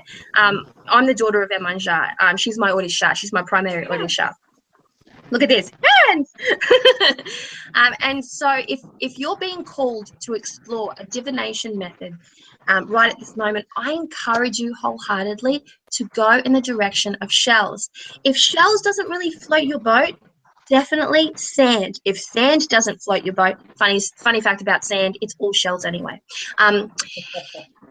If sand doesn't float your boat, then water. In which case, if you end up in that place where you want to do some water divination, so scrying bowl, I highly recommend crystal scrying bowl from an op shop. I'm not saying go out there and buy something that's like $300 worth.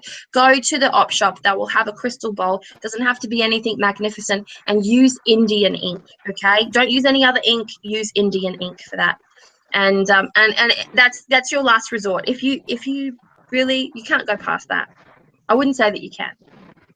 That's my last resort. Yeah, unless you have the opportunity to have natural water blowholes and you can actually see like the sea spray on a regular basis, then that's water scrying bowls is about the last place that I could recommend you go. But not too much. Avalon, I think we need to have a chat at some point when we're free about some of the stuff, because it's just touched a nerve, good nerve, about some things that I've been wanting to question and no one can give me an answer on. So I'll have to pick your brain at some point. Absolutely. You know where I am. Just Yep. send me a message. Oh, by the way, I say this, you know where I am. Apparently the NBN doesn't know where I am. So I'm having a few issues with my telecommunications at present. Those in Australia will understand exactly what I'm talking about. There is nothing I can do about it at all until it is resolved. So I have my mobile phone data, which I'm currently like hotspotting to be here present with, but like message me, Elder. Anybody else can message me and I will answer you in time. I do have to go though, guys, and I apologize in advance. I do have to dash off because I need to go sit at those witches' chests. It's 2 o'clock. Yes, you do. No one's going to receive them otherwise, and they're all packed, ready to go. But I love you all. Thank you for having me. Thank you to everyone in the chat. If you want, like, these guys will continue the readings, but if you want anything else, Snow, I'll send you a photo of, if she's still listening, your cards, because I've got them here. Just send me a message, obviously, and I can do that for you. Or I'll do another video at some point during the week, and we'll do another live like this, which would be awesome. So, but I have to go. It's awesome. Thanks, Elder. It was so nice hanging out with you. And too, darling. Enjoy.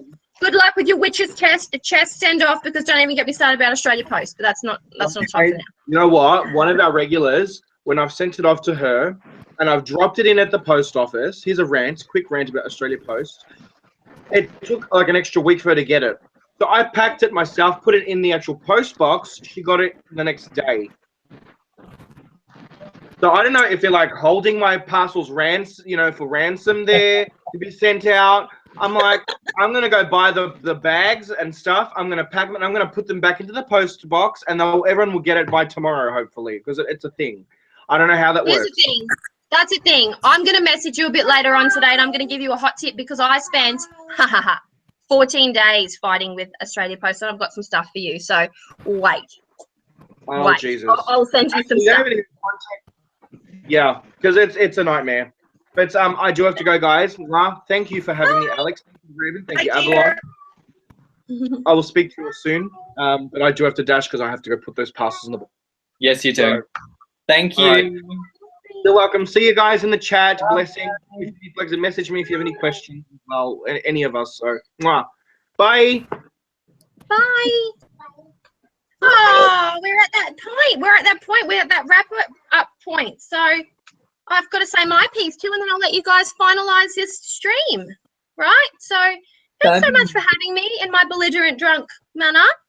And I just, you know what, I have a good time. I have a good time on YouTube. I don't take it too seriously, but I love and respect everybody. So, you know, it's an awesome opportunity to just come and hang out with some like-minded people, because let's face it, we all have people in our community that we can talk to, right? But they don't YouTube, and you need to be a special breed of person to YouTube. Unless you YouTube, you don't know. And unless you've got an abundance of YouTubers around you, which I absolutely do not, then it's really nice to just come and hang out and talk like tarot. Alex, I'm excited about you and your House of Tarot. House. I can't help but think of it in David Hasselhoff, like German accent. You have to, like I was saying the other day, you have to say, you know, house. It's House of Tarot. House, darling, house. Welcome to my house. I love this, and I hope you'll consider to do a few more of them. in future a few more little live hangouts, because I missed a fair bit of it. I have been like working full on this morning, and so I missed out on, I think, some juicy moments. So I'll have to go back and have a look. But thanks so much for having me. Do you have time to do one quick more reading for Nikki?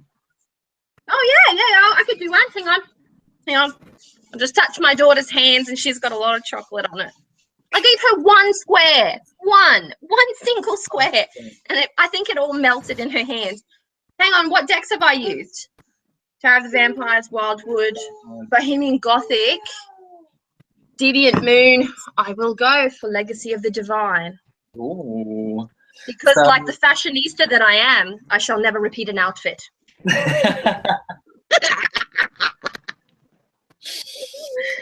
So Nikki, the card that I'm so sorry, we almost forgot you. Oh, and we have to do Mystic as well. So the last two. All right, I will make this snappy. Snappy. I'll give myself 60 seconds. 60 seconds. So the 60-second card reading. Ooh. What are you rocking there? Put that back up. Put that back up. What deck is that? This is Aradia. Aradia. And this is the Creation card. And this has got an incredible primal creation energy to it, and I absolutely love it. It's a very sexy card. It's a sexy card. They're getting down, and they're getting dirty down in there.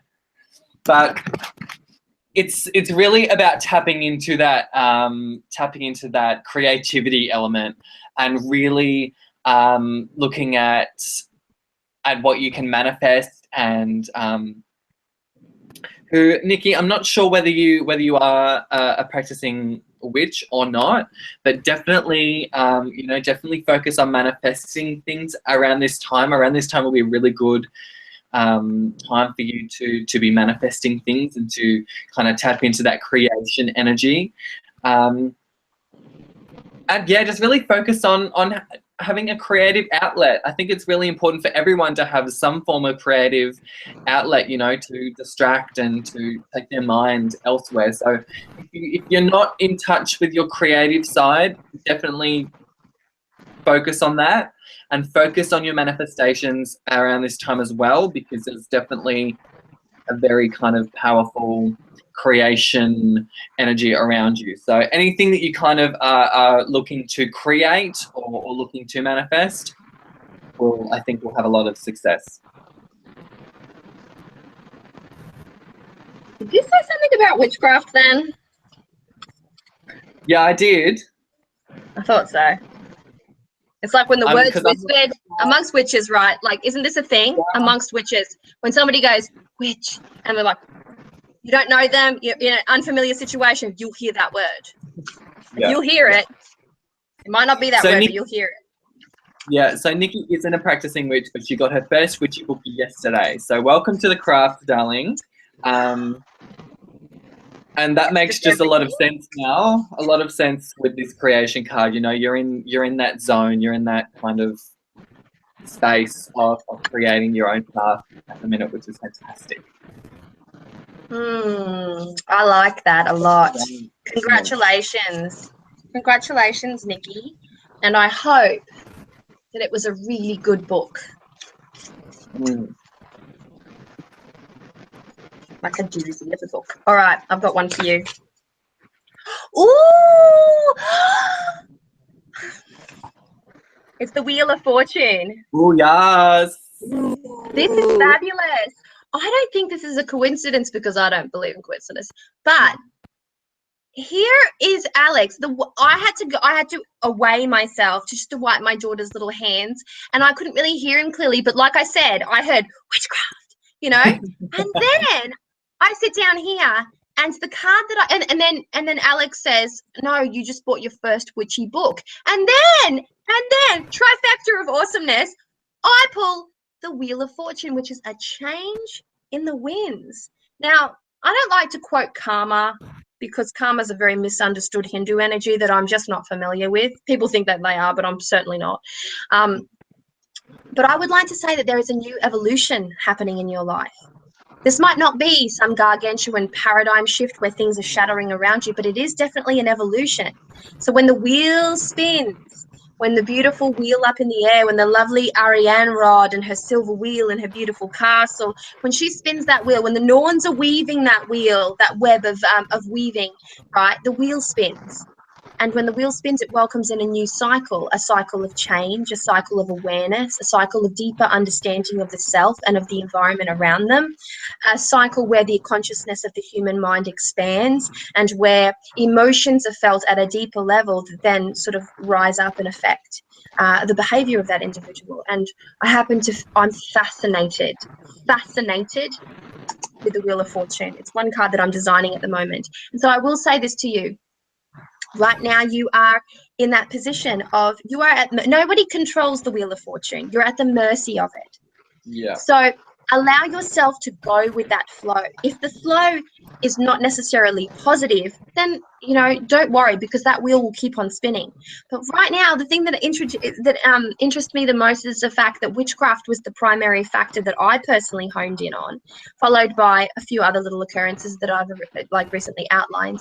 And I do think that you're going to have quite a little bit of interest in the area of witchcraft. I'll even go as far as to say, and this might be my drunk mind saying this, but I might even go as far as to say that you have a little bit of interest in traditional witchcraft, especially in oils and unguents.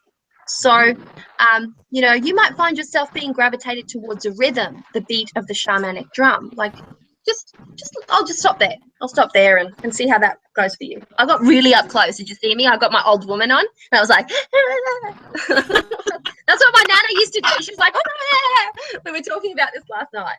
That's my nana. That's fantastic.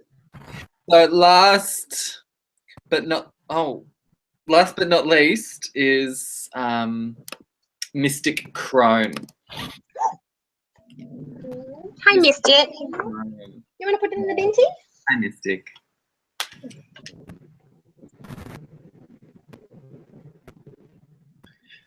So the card that I pulled for you, Mystic, is the Hedge, which is, I'm trying to get the glare off that, but that is a really pretty card, the Hedge. And what the Hedge tells me is that if there's any messages that are coming through to you from the other side, definitely pay attention to them. The Hedge definitely has that association with being able to cross, you know, this whole idea of, if we're going back to traditional witchcraft, traditional British witchcraft, you know, crossing the hedge is all about crossing, you know, between the realms, between the worlds, and really getting a lot of spirit communication. So if that sort of thing interests you, absolutely go for it. But if you are getting messages or signs or inklings or feelings, definitely pay attention to them, because they are from spirit. The Hedge also tells me that if you're looking into working with herbs, particularly medicinally, I really encourage that. I will also say as well, definitely see your doctor, because, you know, if you are looking into herbal remedies and using herbs medicinally, nothing is better than Western medicine. I will say that wholeheartedly. So do not completely rely on medicinal herbs, medicinal plants, herbal remedies. Go see a doctor. But if it's something that interests you and you would like to do some research into it, absolutely do that. And I want to say as well, working with plant spirits. Now, I haven't done a lot of it, but it is something that is done. Working with plant spirits in a similar way to like a familiar spirit, or like like a plant familiar. If there's a particular plant that you feel an innate strong connection to, go for it, really experience it, really kind of flesh out its energy and its spirit. But there's definitely a very strong earthly plant-like herbal type of energy with this card. The Hedge is also talking about boundaries and walls and things like that. So there might be a particular situation where you might have to put up that hedge or put up that boundary for your own personal reasons. Otherwise, there could be some things similar to the Resistance card, to kind of pull down those barriers, pull down those boundaries, and let the good things kind of come through.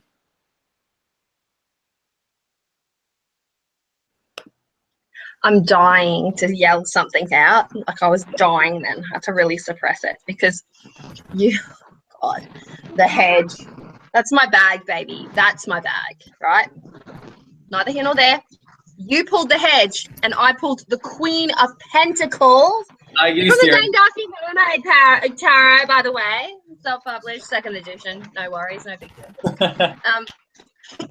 Fabulous, which completely complements your web weaver, your hedge weaver, your witch weaver, right? And so I'm going to say here, assume the role of practitioner, which is a very big statement in and of itself, right? If you're new to the craft, young to the craft, or even if you're not, it does mean defining yourself to a specific purpose.